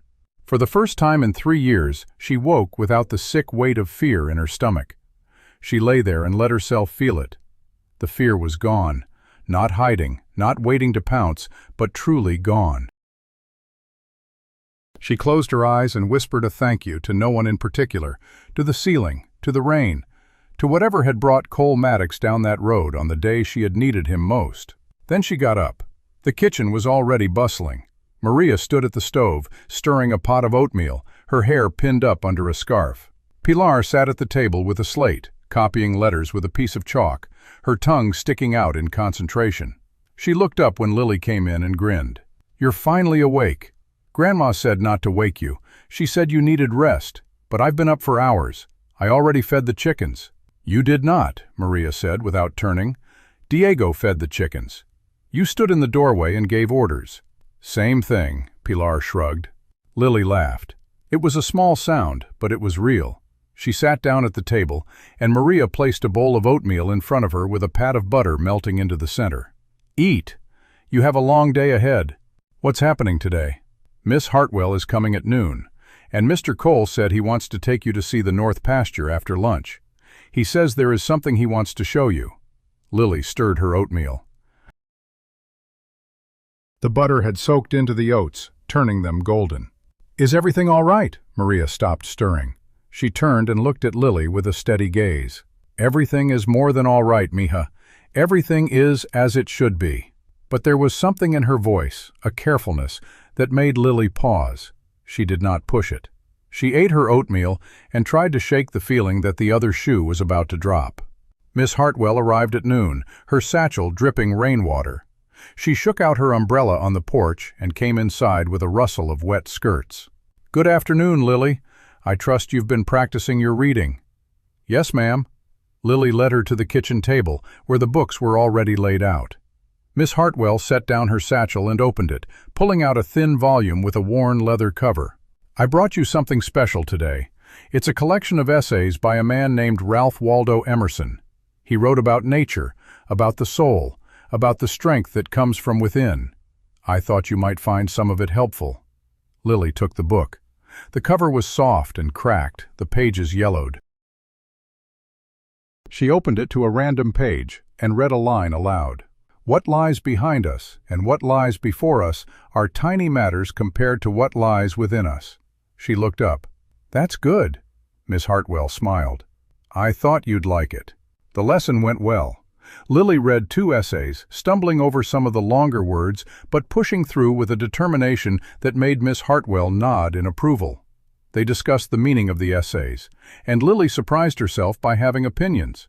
She said she thought Emerson was right about trusting yourself, but that it was easier said than done when you had been told your whole life that you were worthless. Miss Hartwell did not flinch at the word. She simply said, "And now you know that was a lie. That is the first step to trusting yourself again."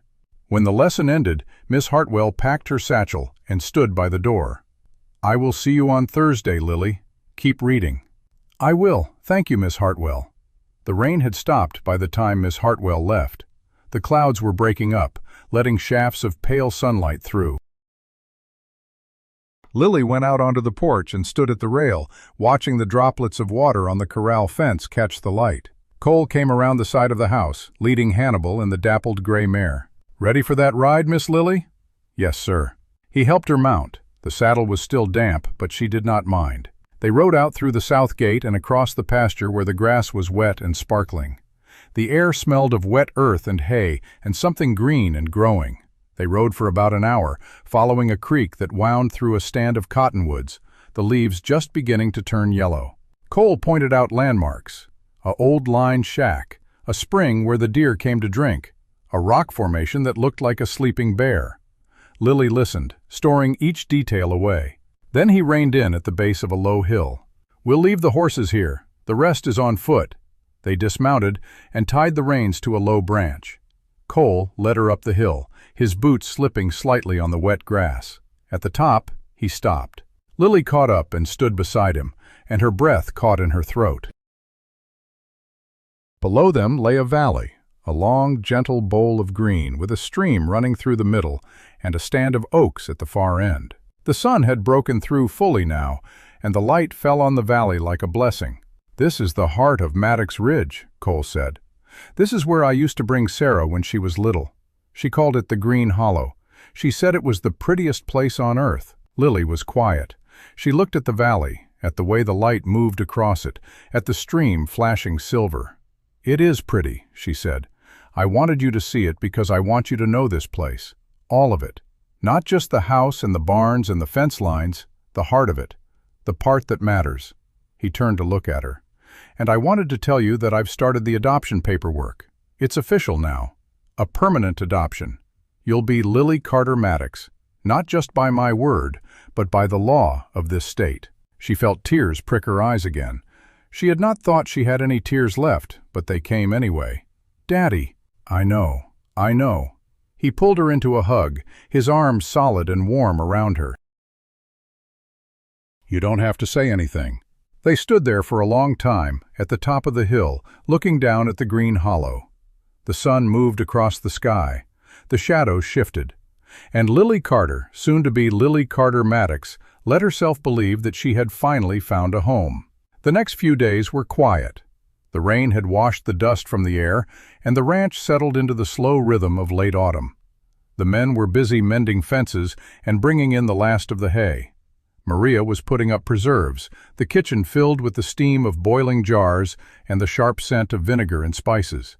Lily fell into the routine. She helped with the chores. She read from the Emerson book by lamplight. She played checkers with Pilar and lost spectacularly. She sat on the porch in the evenings and watched the stars come out, one by one, and she thought about her daddy, the first one, the one in the locket. She wondered if he could see her now. She wondered if he was proud of her. On the third day after the trial, Ethan came back from town with the mail. He handed Cole a letter with an official seal. Cole opened it in the barn, away from the women, but Lily saw his face when he came out. It was not the face of a man who had received good news. "What is it?" she asked. He looked at her. The hesitation in his eyes made her stomach drop. "There's a complication," he said. "A man has come forward. He claims to be your father's cousin. He's filing a petition to contest the adoption. He says you should go to live with him. He says he's your blood, and blood should be with blood." Lily felt the world tilt. She grabbed the porch rail to steady herself. "I don't have any cousins. Daddy never talked about any cousins. He might be telling the truth, or he might not. Either way, the court will have to hear his claim. Can he take me away?" Cole's jaw tightened. He looked at her with an intensity that made her want to look away, but she held his gaze. "Not without a fight. Not without every dollar I have and every lawyer I can hire. But I need you to be prepared. This could take time." Lily nodded. She did not cry. She had done enough crying. She went inside and sat down at the kitchen table, and she picked up the Emerson book, and she read the same line over and over until the words blurred. "What lies behind us and what lies before us are tiny matters compared to what lies within us." She closed the book. She looked at the door where Cole stood watching her, his hat in his hands. "I'm not going anywhere," she said. "I don't care who comes forward. This is my home." He nodded. "Yes, miss, it is." But as he turned away, she saw the worry in the set of his shoulders. And she knew that the battle was not over. It had only taken a new shape. The cousin arrived on a Tuesday, 3 days before Thanksgiving. He came in a hired buggy, not on horseback, which told Cole something about the man before he even spoke. A man who rode a buggy to a ranch in late November was a man who did not know the country. He was thin, with a narrow face and pale eyes that darted around the yard like he was counting the value of every board and every rail. He wore a suit that had seen better days, the cuffs frayed, the collar worn thin. He introduced himself as Ezra Carter, second cousin to Thomas Carter, and he had papers. Cole met him at the gate. He did not invite him in. "State your business," Cole said. His voice was flat, uninviting. Ezra Carter held up a folded document. "I've come to claim my kin. The girl, Lily, she's family. She belongs with blood. I'm her closest living relative on her father's side, and I'm prepared to take her in." Cole looked at the document. He did not take it. "I've never heard Thomas mention a cousin. He never spoke of any family east of the Mississippi. We lost touch. It happens. But I'm here now, and I have a legal right to petition the court." Ezra's voice was smooth, too smooth, the voice of a man who had practiced his lines. "The court will decide what rights you have. Until then, the child stays here. I'm not trying to take her against her will, Mr. Maddox. I just want what's best for the girl. She's been through enough. She deserves to be with people who share her blood." Cole stepped closer. He was a head taller than Ezra, and wider, and the look in his eyes made the smaller man take a step back. "You don't know her. You don't know what she's been through, and you don't know me. So I'll say this once. You are not welcome on this land. If you have a petition, file it with the court. We'll see you in front of a judge. But do not come to this ranch again uninvited. Do you understand me?" Ezra's face reddened. He opened his mouth, then closed it. He turned, climbed back into his buggy, and drove off without another word. Cole watched him go, his hands clenched at his sides. He did not move until the buggy was out of sight. Lily was in the kitchen when Cole came in. She saw his face and knew something had happened. "Who was that?" she asked. "A man who says he's your father's cousin. He's filing a petition to contest the adoption." The words landed like stones. Lily set down the knife she had been using to slice apples. "Is he? I don't know, but he'll have to prove it in court." "Can he take me away?" Cole crossed the room and sat down across from her. He took her hand. "Listen to me. I have already sent word to our lawyer. I have already started digging into this man's background. If he is who he says he is, we'll deal with it. If he's not, we'll expose him. Either way, I am not letting you go. Do you hear me?" She nodded, but the fear was back, cold and familiar, curling in her chest like a sleeping snake that had just woken up. She pulled her hand away and went back to slicing apples. The blade caught the light. She focused on the rhythm of it, the sound of the knife against the board, to keep from crying. The next few days were tense. The lawyer in Fort Worth sent a telegram saying that Ezra Carter's petition had indeed been filed and would be heard in 2 weeks. The lawyer also said that Carter had produced a birth certificate and a family Bible that seemed to support his claim. It was not ironclad, but it was enough to give the court pause. Cole spent hours in his office, writing letters, sending wires, consulting with lawyers. He ate his meals in silence and did not smile. Lily watched him from across the table and felt the weight of his worry pressing down on her. She tried to stay busy. She helped Maria with the Thanksgiving preparations, peeling potatoes, rolling pie dough, setting the table with the good china. Maria chattered about recipes and old family traditions, but Lily only half listened. Her mind was elsewhere, circling the same question. What if the court decides I have to go? Pilar tried to distract her with games and stories, but Lily's heart was not in it. She went through the motions. She smiled when she was supposed to smile. She laughed when Pilar told a joke. But the laughter did not reach her eyes. On the night before the hearing, Lily lay in bed, staring at the ceiling. She heard the house settle around her, the creak of floorboards, the sigh of the wind outside. She got up and walked to Cole's door. She knocked. He opened it, his shirt unbuttoned, his hair mussed. He looked like he had not been sleeping either. "Can I sit with you?" she asked. He stepped aside. She climbed onto his bed and sat cross-legged, her hands in her lap. He pulled up the chair across from her, the same chair he had sat in the night before the first hearing. "I'm scared again," she said. "I know. What if the judge says I have to go with him? I don't even know him. He's a stranger. He could be anything." "I know. I don't want to leave here. I don't want to leave you. I don't want to leave Maria and Pilar and the horses and the green hollow. This is my home." Cole leaned forward. His hands were clasped between his knees. "Lily, I want to tell you something. When I lost Sarah and Eleanor, I thought my life was over. I thought I would never love again, never care for anyone again. I thought God had taken everything from me, and I had nothing left to give.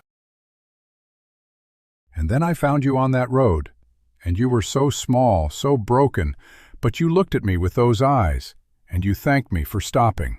And I realized that I still had something to give. I had a home. I had a heart. I had a purpose." His voice cracked. He cleared his throat. "You are not just a guest in this house, Lily. You are my daughter. And no piece of paper, no judge, no stranger from the East is going to change that. Do you understand?" "Yes, Daddy." "Then go to sleep. Tomorrow, we fight, and we win." She went back to her room. She slept. The courthouse was cold.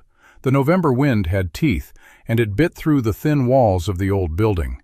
Lily sat beside Cole at the long table, her hands clasped in her lap, her back straight. She had worn the navy blue dress with the white trim, the one Maria had laid out for her on the day of the adoption hearing.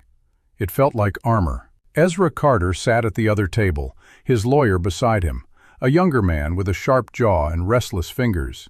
The gallery was half full. A few reporters, a handful of curious townspeople, Maria in the back row with her rosary. Pilar was not there.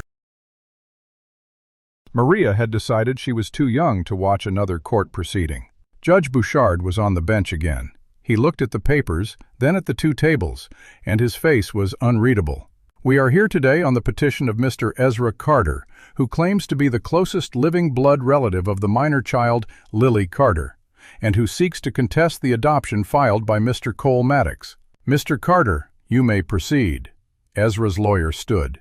He spoke of family, of blood ties, of a man who had searched for his cousin's child for months, only to find her in the care of a stranger. He spoke of the importance of keeping families together, of the bond that could not be broken by circumstance. He presented the birth certificate, the family Bible, the testimony of a neighbor who remembered Thomas Carter mentioning a cousin back east. It was not a strong case, but it was enough to make the court listen. Then it was Cole's lawyer's turn. He was an older man named Harrison, with white hair and a voice that had been worn smooth by decades of argument. He stood slowly. "Your Honor, the petitioner has presented documents, but documents can be obtained. Documents can be fabricated.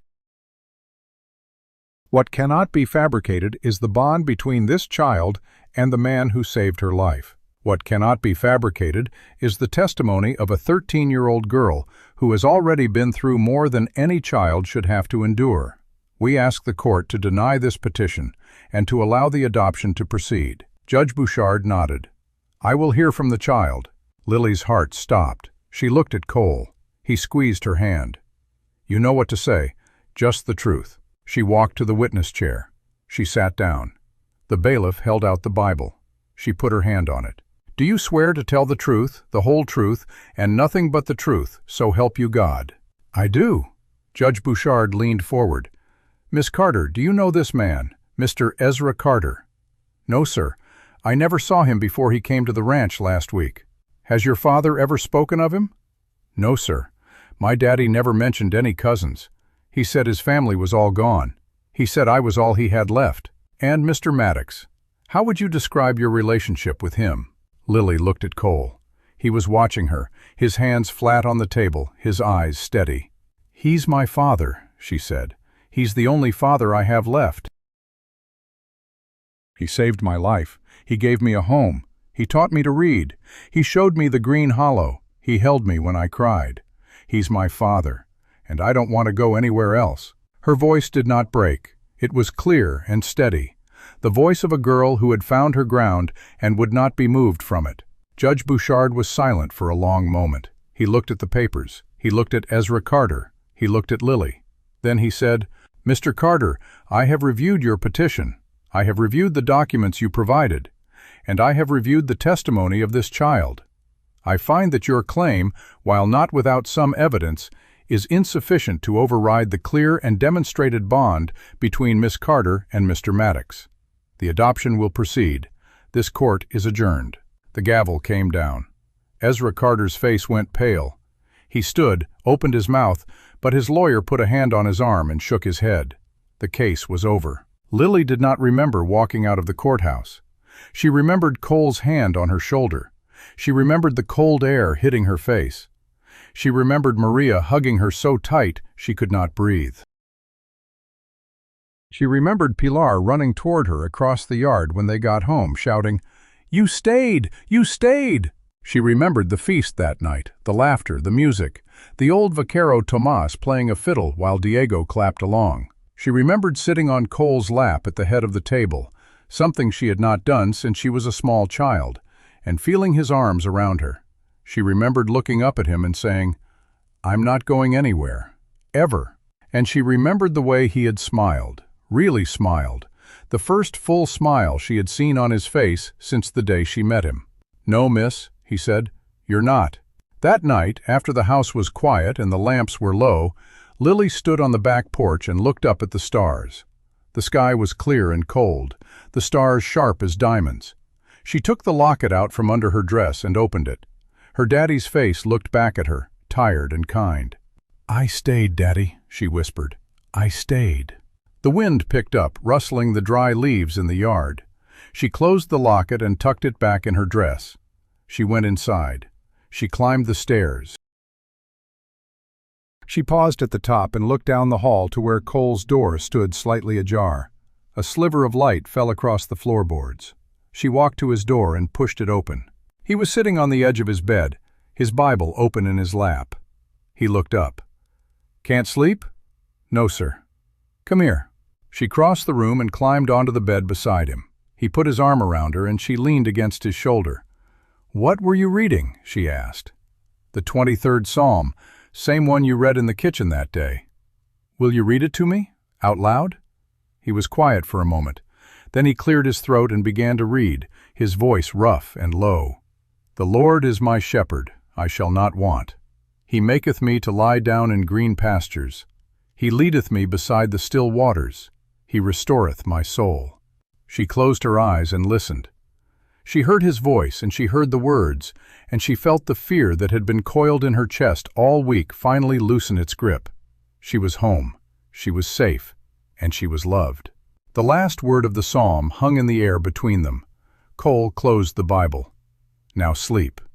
"Yes, Daddy." She lay down and he pulled the blanket up over her. He sat there until her breathing evened out, and then he reached over and turned down the lamp. The room went dark. In the silence, he whispered a prayer of his own, a prayer of thanks. Spring came late to Maddox Ridge that year, but when it arrived all at once. The snow melted in a rush of running water that filled every creek and gully, turning the pastures into a patchwork of green and brown. The cottonwoods budded overnight, and the air filled with the smell of wet earth and new grass. Lily woke one morning to the sound of birds singing outside her window, a chorus of them, and she lay still and listened, letting the sound wash over her. She had been at the ranch for nearly 9 months now. 9 months since the road, since the buzzards, since the moment she had closed her eyes and given up. She did not think about that day as often as she used to. It had faded, not disappeared, but softened at the edges, like a photograph left too long in the sun. She thought more about the future now, about what she wanted to be, about the things she still had to learn. Miss Hartwell had started teaching her arithmetic and geography, and Lily had discovered a love for maps. She liked tracing the lines of rivers and mountain ranges, imagining the people who lived on the other side of them. She liked knowing there was a whole world out there, a world she might one day see. Cole had been busy all winter. The ranch required constant attention, fences to mend, cattle to tend, feed to haul. He left early and came back late, and often he was too tired to do more than eat his supper and fall into bed. But he always made time for Lily. He asked about her lessons. He listened to her read. He took her on short rides on Sunday afternoons, showing her the corners of the property she had not yet seen. On one of those rides, in early April, they found themselves at the Green Hollow again. The grass was emerald, studded with wildflowers, and the stream ran fast and clear. Lily dismounted and walked to the edge of the water. She knelt and dipped her hand in. It was cold enough to make her gasp. "It's beautiful," she said. "It gets even prettier in May," Cole said. "The bluebonnets come out. The whole valley turns blue. You'll see." She stood up and looked at him. He was still on Hannibal, looking down at her with an expression she could not quite read. "What is it?" she asked. He hesitated. Then he said, "I had a letter from the lawyer today. It's about Vanessa." Lily's stomach tightened. What about her? She's been transferred to a federal prison in Arkansas. She'll be there for the foreseeable future. The lawyer says she's already filed an appeal, but it's not likely to go anywhere. He wanted me to let you know so you wouldn't worry. Lily looked down at the water. The sun caught the surface, making it sparkle. I'm not worried, she said. She can't hurt me anymore. I know. Cole dismounted and came to stand beside her. But I thought you should know. Closure, or whatever they call it. She nodded. She thought about Vanessa, about the thin smile and the cold eyes. She thought about the way she had said, "sugar," right before she pushed her off the wagon. The memory still had the power to sting, but it did not make her afraid anymore. It just made her sad. Sad for herself, for the little girl who had been so alone. Sad for Vanessa, for a woman who had let cruelty hollow her out until there was nothing left inside. Daddy? Yes? Do you think she ever loved me? Even a little? Cole was quiet for a long moment. He looked out at the valley, at the wildflowers and the running water. I don't know, Lily. I'd like to think that somewhere, deep down, she did. But some people, they let the bad parts of themselves grow so big there's no room left for the good. That's not your fault. That's her loss. Lily reached out and took his hand. His fingers closed around hers, warm and rough. I'm glad I found you, she said. I'm glad you stopped. He squeezed her hand. So am I, daughter. So am I. The weeks rolled on. April turned to May, and the bluebonnets came, just as Cole had promised. The valley turned a blue so deep it looked like a piece of the sky had fallen to earth. Lily and Pilar spent hours riding through them, picking bouquets for Maria, pressing the flowers between the pages of books. The whole ranch seemed to come alive with color and light.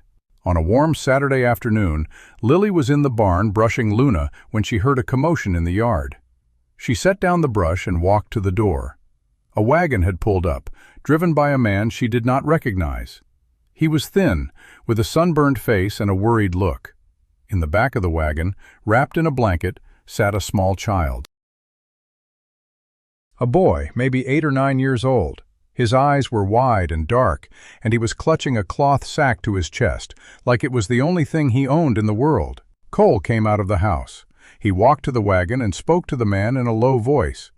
Lily could not hear what they said, but she saw Cole's expression change, saw him look at the boy with something like recognition. He reached up and helped the boy down from the wagon. The boy stood in the yard, small and still, his eyes fixed on the ground. Cole said something to him, and the boy nodded. Then Cole looked up and saw Lily standing in the barn door. "Lily, come here." She walked over. Up close, the boy was even smaller than she had thought. He was thin, too thin, and his clothes were ragged and dirty. There was a bruise on his cheek, yellowing at the edges. "This is Samuel," Cole said. "His folks died of the fever last month. He's been staying with a neighbor, but the neighbor can't keep him no more. He needs a place to stay for a while." Lily looked at the boy. He looked at her. His eyes were the eyes of someone who had already learned that the world was not kind. She knew those eyes. She had seen them in the mirror for 3 years. "Hi, Samuel," she said. "I'm Lily." He did not answer. He just clutched his sack tighter. Lily knelt down so she was at his level. "You want to see the horses?" she asked. Something flickered in his eyes, a tiny spark. He nodded. She held out her hand. He did not take it, not right away. He looked at her hand like it might be a trap. Then, slowly, he reached out and put his small, dirty hand in hers. She led him to the barn. Cole watched them go. He stood in the yard with his hands in his pockets, a long, slow breath escaping him. Maria came up beside him. "Where did he come from?" she asked. "A man brought him, said he found him in a shed outside of town. The boy's been on his own for weeks, since his folks died. The neighbor took him in, but she's old and sick herself, couldn't keep him." "And you said yes." It was not a question. Cole looked at her. "I couldn't say no, Maria, not after—" He trailed off. Maria nodded. She understood. "He's a good boy," she said. "Just scared, like another one we know." She went back into the house to heat up some broth. Cole stayed in the yard, looking at the barn door where Lily and the boy had disappeared. In the barn, Lily showed Samuel the horses. She introduced him to Luna, to Hannibal, to the chestnut filly Honey, who nuzzled his hand and made him smile for the first time. It was a small smile, barely there, but Lily saw it. "You can ride if you want," she said. "I'll teach you. It's not hard." "I don't got any shoes," Samuel said. His voice was barely a whisper. "That's all right. You can ride barefoot. Luna don't care." She led the gray mare out of the stall and showed him how to approach a horse, how to let it smell your hand before you touched it. He listened carefully, his eyes never leaving the horse. When she lifted him into the saddle, he gripped the pommel so hard his knuckles turned white. But he did not cry. He sat there, small and straight, and Lily walked beside him as Luna took a few slow steps around the corral. "You're doing good," Lily said. "Real good." Samuel looked down at her. "Can I stay?" he asked. "Just for a little while." Lily's heart ached. She heard the question behind the question, the fear behind the words. She heard herself, 9 months ago, asking the same thing in a different way. "You can stay as long as you need to," she said. "This is a good place. Nobody hurts you here, I promise." He did not answer, but he did not look away either. And when she led him back into the house, he held her hand the whole way. Maria had soup on the stove and bread warming in the oven. She sat Samuel down at the kitchen table and placed a bowl in front of him. He stared at it like he had forgotten what food looked like. "Eat," Maria said gently. "It's just soup, nothing fancy." He picked up the spoon. His hand shook. He took a bite, then another. Then he was eating like he had not seen food in days, which he probably had not. Maria and Lily exchanged a look but said nothing. Cole came in and sat down at the head of the table. He did not say anything. He just sat there, watching the boy eat, his face unreadable. After Samuel had finished the bowl and a half, Maria gave him a cup of milk and a piece of bread with honey. He ate the bread slowly, savoring it. When he was done, his eyes started to droop. "Bedtime, I think," Maria said. "Come, mijo." She led him upstairs. Lily watched them go. She felt Cole's eyes on her. "You did good with him," he said. "He's scared." "So were you, when I found you." "I remember." She looked at him. "Are we keeping him?" Cole leaned back in his chair. "I don't know yet. He might have family somewhere. We'll have to find out. But for now he's here, and he needs a place to stay. He needs a home." Cole was quiet. Then he said, "Maybe that's something we can give him, at least for a while." Lily nodded. She thought about the boy's eyes, the way he had held her hand, the way he had smiled when Honey nuzzled him. She thought about the road, about the water, about the moment she had given up. She thought about Cole's hand reaching down. "I know how he feels," she said. "I was him." "I know." Cole reached across the table and took her hand. "That's why I think you'll be good for him. You understand what he's going through in a way I never could." She looked at their hands, his big and rough, hers small and calloused now from months of work. "Maybe we can both be good for him. Maybe we can." Samuel slept for 12 hours. He woke the next morning looking confused, as if he had forgotten where he was. Then he saw the blue dress Maria had laid out for him, much too big but clean, and the plate of eggs and biscuits on the table. He ate without being told. Lily found him on the porch after breakfast, sitting with his knees drawn up to his chin, watching the horses in the corral. She sat down beside him. "How did you sleep?" "Good." He did not look at her. "Maria said I can stay here for a while." "That's right." "Is it true? Nobody hurts you?" Lily thought about the question. She thought about Vanessa, about the kitchen floor, about the switch. She thought about Cole, about Maria, about Pilar. "It's true," she said. "Nobody hurts you here, and if anybody tries, Mr. Cole will make sure they regret it." Samuel was quiet. Then he said, "My ma used to say that. She said she'd protect me. But she got sick, and then she died. And nobody protected me after that." Lily felt her throat tighten. "I know," she said. "My daddy died too, and for a long time I didn't have nobody. But then Mr. Cole found me, and he took me in. And he's not my real daddy, but he's my daddy now, and he protects me, and he'll protect you too." Samuel finally looked at her. His eyes were wet, but he did not cry. "You promise?" "I promise." He nodded. He turned back to look at the horses. After a long moment, he said, "Can I see Luna again?" "Sure, I'll take you." She stood up and held out her hand. He took it. The days that followed were strange and familiar all at once. Samuel was shy and quiet, and he flinched at sudden movements. He did not like loud voices. He did not like being touched from behind. He ate everything Maria put in front of him, and he always looked like he was waiting for someone to take it away. Lily recognized all of it. She saw herself in him, the same wariness, the same guardedness. She tried to be patient. She showed him how to feed the chickens, how to gather eggs without breaking them. She taught him to play checkers, and he lost every game, but he kept playing. Pilar was not sure what to make of him at first. She was used to being the only child on the ranch besides Lily, and she did not like sharing. But after a few days, she warmed up. She taught Samuel how to spit watermelon seeds, which he found hilarious, and she let him pet her favorite horse, a spotted mare named Pepita. The three of them became a strange little trio. Lily, the oldest, the one who had been through the fire and come out the other side. Pilar, the firecracker, full of opinions and energy. Samuel, the quiet one, who was slowly learning to smile. Cole watched them from the porch. He saw Lily with Samuel, saw the way she took care of him, the way she anticipated his fears and calmed them. He saw the mother in her, the nurturer, the protector. It made him proud, and it made him sad, because he knew she had learned those skills the hard way. At the end of the second week, a letter arrived. It was from the county sheriff, addressed to Cole.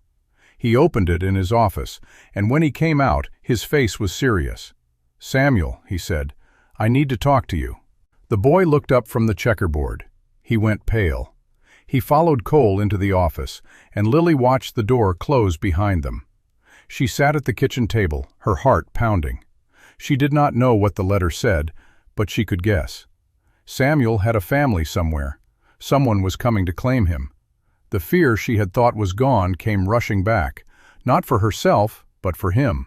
She knew what it was like to be claimed by people who did not want you. She knew what it was like to be passed from hand to hand like a parcel no one wanted to carry. The office door opened. Samuel came out. His face was blank. He walked past Lily without looking at her and went up the stairs. She heard his door close. Then Cole came out. He stood in the doorway, his hat in his hands. His uncle, his mother's brother, has been looking for him for weeks. He lives in Oklahoma. He wants to take him in. Lily's stomach dropped. Is he a good man? The sheriff says he's a farmer, hard-working, no criminal record.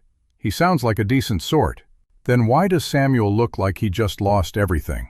Cole was quiet. Because he did lose everything. He lost his parents. And now he's found a place where he felt safe, and he's about to lose that too. He doesn't know if the next place will be safe. He doesn't know if he can trust it. Lily stood up. Can we go talk to him? I think he needs some time alone. I know what he needs. She walked past him and up the stairs. The door to Samuel's room was closed. She knocked softly. Samuel? It's Lily. No answer. She opened the door. He was sitting on the bed, his back against the headboard, his knees drawn up, his face buried in his arms. She crossed the room and sat on the edge of the bed. She did not touch him. She just sat there. I know how you feel, she said. When my daddy died, I thought I was never going to be safe again. And then I ended up with a woman who hurt me. And I thought that was all there was. I thought I was never going to have a home. But then I found this place. And I found Mr. Cole. And I learned that you can find a home more than once. You can lose one and find another. It doesn't mean the first one didn't matter. It just means you get another chance. Samuel lifted his head. His eyes were red. But I don't want to go to Oklahoma. I don't know that man. I don't know if he's going to hurt me. You don't know that he will either. Maybe he's a good man. Maybe he'll love you the way Mr. Cole loves me. Maybe. He wiped his eyes with his sleeve. But I don't want to leave here. Lily reached out and took his hand. I know, and you might have to. But if you do, you'll write to us. And you'll remember that there are good people in the world, and that you can find a home again. I promise. He looked at her. You promise? I promise. He squeezed her hand. It was the first time he had initiated touch. She held on. Downstairs, Cole stood in the kitchen, looking out the window at the corral. Maria came up beside him. "The boy is scared," she said. "I know. He needs time. He needs to know that whatever happens, he'll be all right." "I know." "Are you going to let the uncle take him?" Cole turned to look at her. "I don't know if I have a choice. The man has legal rights. But I'm going to talk to the sheriff. I'm going to find out everything I can about this uncle. And if I don't like what I hear, I'll fight it. The way I fought for Lily." Maria nodded. She put her hand on his arm. "That's all any of us can do. Fight for the ones we love." He looked back out the window. The sun was setting, painting the sky in shades of orange and pink. In the room upstairs, a small boy and a girl who had once been lost sat together in the gathering dark, holding hands, waiting to see what the morning would bring. The uncle arrived on a Saturday morning, 3 days after the letter had come. He drove a wagon pulled by a pair of sturdy mules, and he had the look of a man who had spent his life working the land. His hands rough, his face weathered, his eyes kind but cautious. His name was Ezra, but not the same Ezra who had tried to claim Lily. This Ezra was Ezra Walsh, Samuel's mother's brother, and he had driven all the way from the Oklahoma Territory to fetch the boy. Cole met him at the gate. They shook hands and stood there for a long moment, 2 men sizing each other up, neither one willing to be the first to look away. "I appreciate you taking care of the boy," Ezra Walsh said. "It's been a hard road for him." "He's a good kid," Cole said. "He's been through a lot." "I know. His mama was my sister. I should have been there sooner. I didn't know she was sick until it was too late." He paused. "Can I see him?" Cole led him into the house. Samuel was in the kitchen, sitting at the table with Lily and Pilar, a half-finished game of checkers in front of him. He looked up when the men came in, and his face went pale. He knew. Ezra Walsh crossed the room slowly. He knelt down beside Samuel's chair, bringing himself to the boy's eye level. "Samuel, I'm your Uncle Ezra. I know you don't remember me. I haven't seen you since you were a baby, but I've been looking for you. I want to take you home with me, if you're willing." Samuel did not answer. He looked at Lily. She nodded, just slightly. He looked back at his uncle. "Is it safe there?" he asked. His voice was small. Ezra Walsh's face crumpled. He had to take a breath before he could answer. "Yes, son, it's safe. I've got a farm, a small house, a dog named Rufus who's going to love you to pieces. It's not fancy, but it's safe. And I'll never let anyone hurt you. I swear it on your mama's grave." Samuel was quiet for a long time. Then he said, "Can Lily come visit me?" Ezra Walsh looked up at Lily. He smiled, a tired, sad smile. "If her father says it's all right, I'd be honored to have her." Cole stepped forward. "I think we can arrange that." Samuel slid off his chair. He walked over to his uncle and stood in front of him, small and uncertain. "Okay," he said, "I'll go." Ezra Walsh pulled him into a hug, and Samuel did not pull away. He stood stiffly at first, then slowly, his arms came up and wrapped around his uncle's neck. Lily watched. She felt a lump in her throat, but she did not cry. She smiled. Pilar was not as restrained. She was crying openly, wiping her nose on her sleeve. "I hate goodbyes," she sniffled. "Me too," Lily said. They packed Samuel's things, which did not take long. He had arrived with a cloth sack, and he left with a cloth sack, plus a new coat Maria had sewn for him and a bag of biscuits for the road. He stood on the porch, his hand in his uncle's, and looked back at the ranch. At the corral, where Luna stood watching. At the barn, where Honey had nuzzled him. At the house, where he had slept safely for 2 weeks. At Lily, standing beside Cole, her hand on his arm. "I'll write to you," Lily said, "every week." "I can't read real good," Samuel said. "I'll read your letters out loud to you," Ezra Walsh said, "until you learn."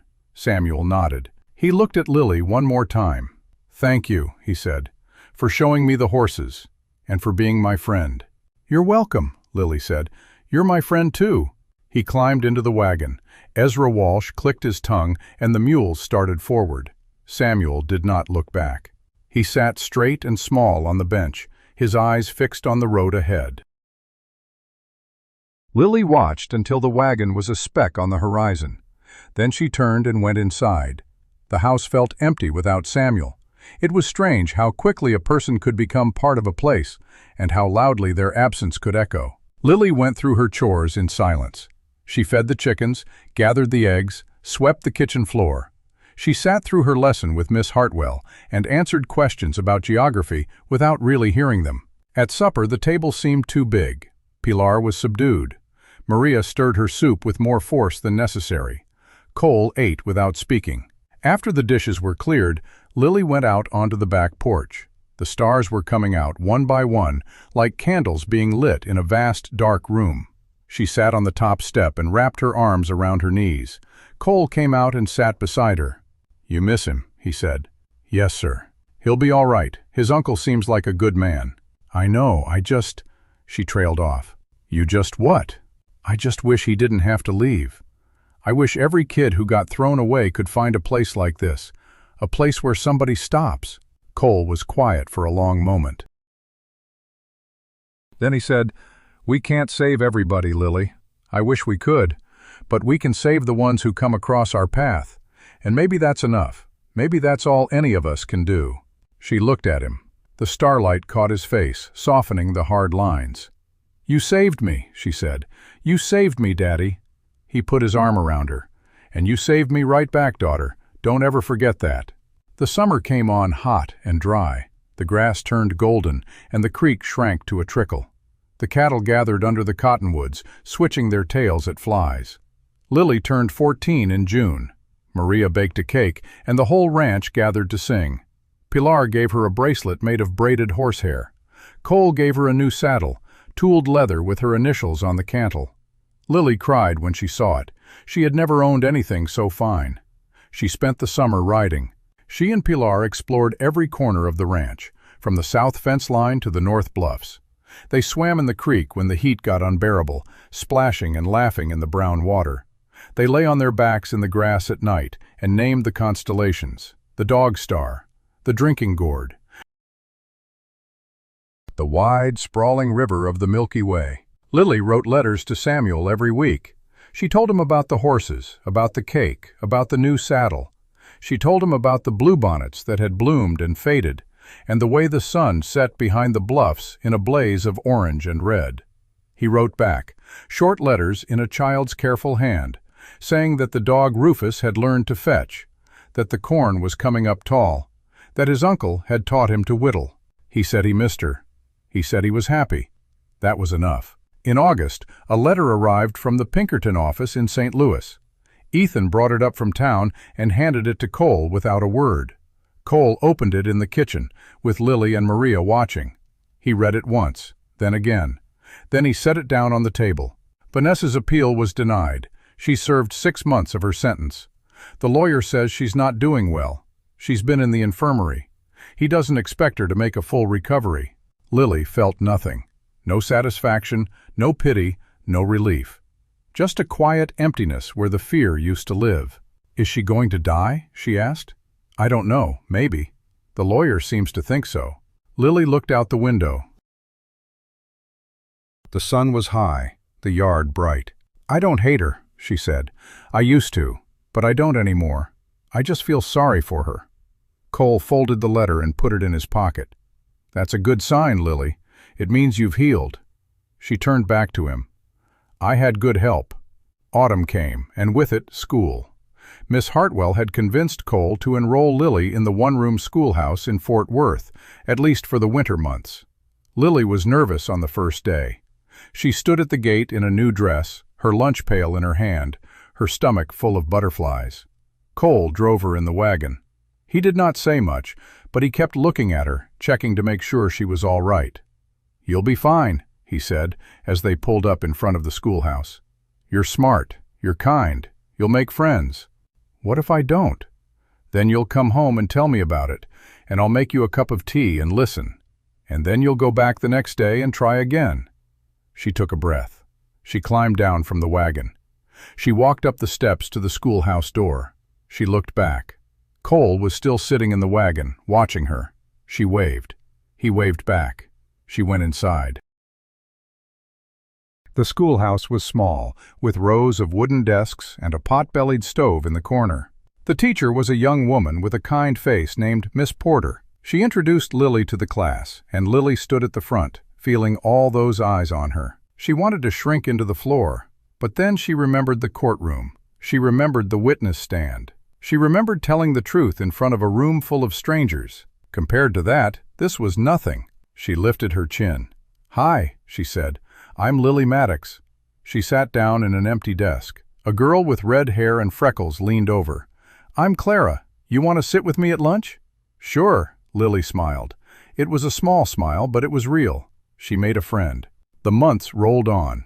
Lily excelling in school, surprising even herself with how much she loved learning. She read every book Miss Porter recommended, and then some. She wrote essays about the frontier, about the importance of family, about the strength it took to keep going when everything seemed lost. Miss Porter submitted one of her essays to a territorial contest, and Lily won a ribbon. She brought it home and pinned it to the wall in her room, next to the locket with her daddy's picture. Samuel came to visit for a week at Christmas. He had grown 2 inches, and his face had filled out. He no longer flinched when someone touched him unexpectedly. He hugged Lily when he got off the train, and he hugged Cole, and he hugged Maria, and he even hugged Pilar, who squirmed but did not pull away. They spent the week riding, playing in the snow that had dusted the ground, and eating Maria's tamales by the fire. On Christmas Eve, they all gathered in the parlor. A fire crackled in the hearth.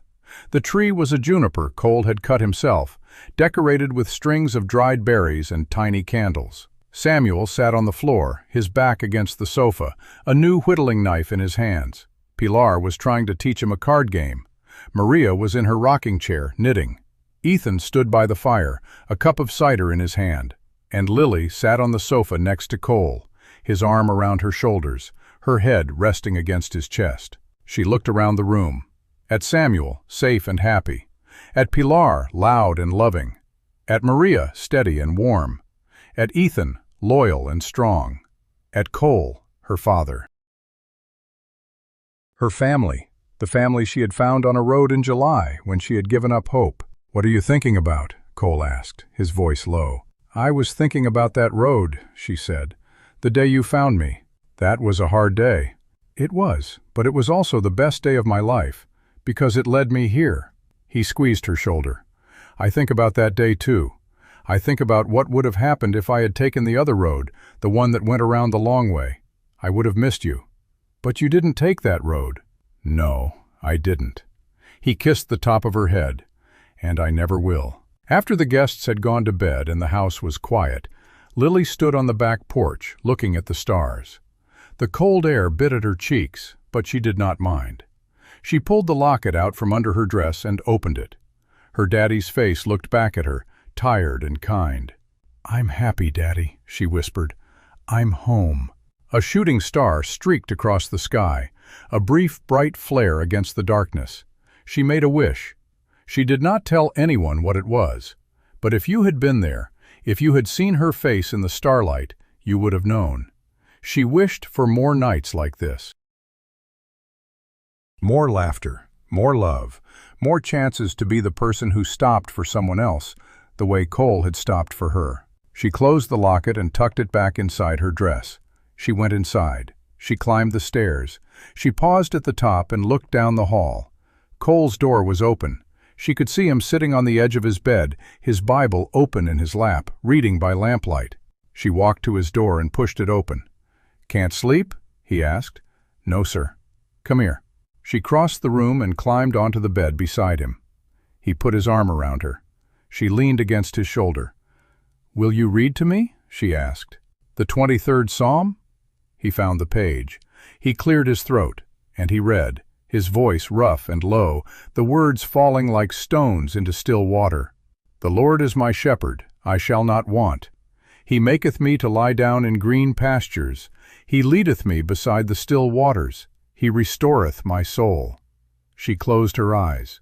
She listened to his voice. She felt the warmth of his arm around her.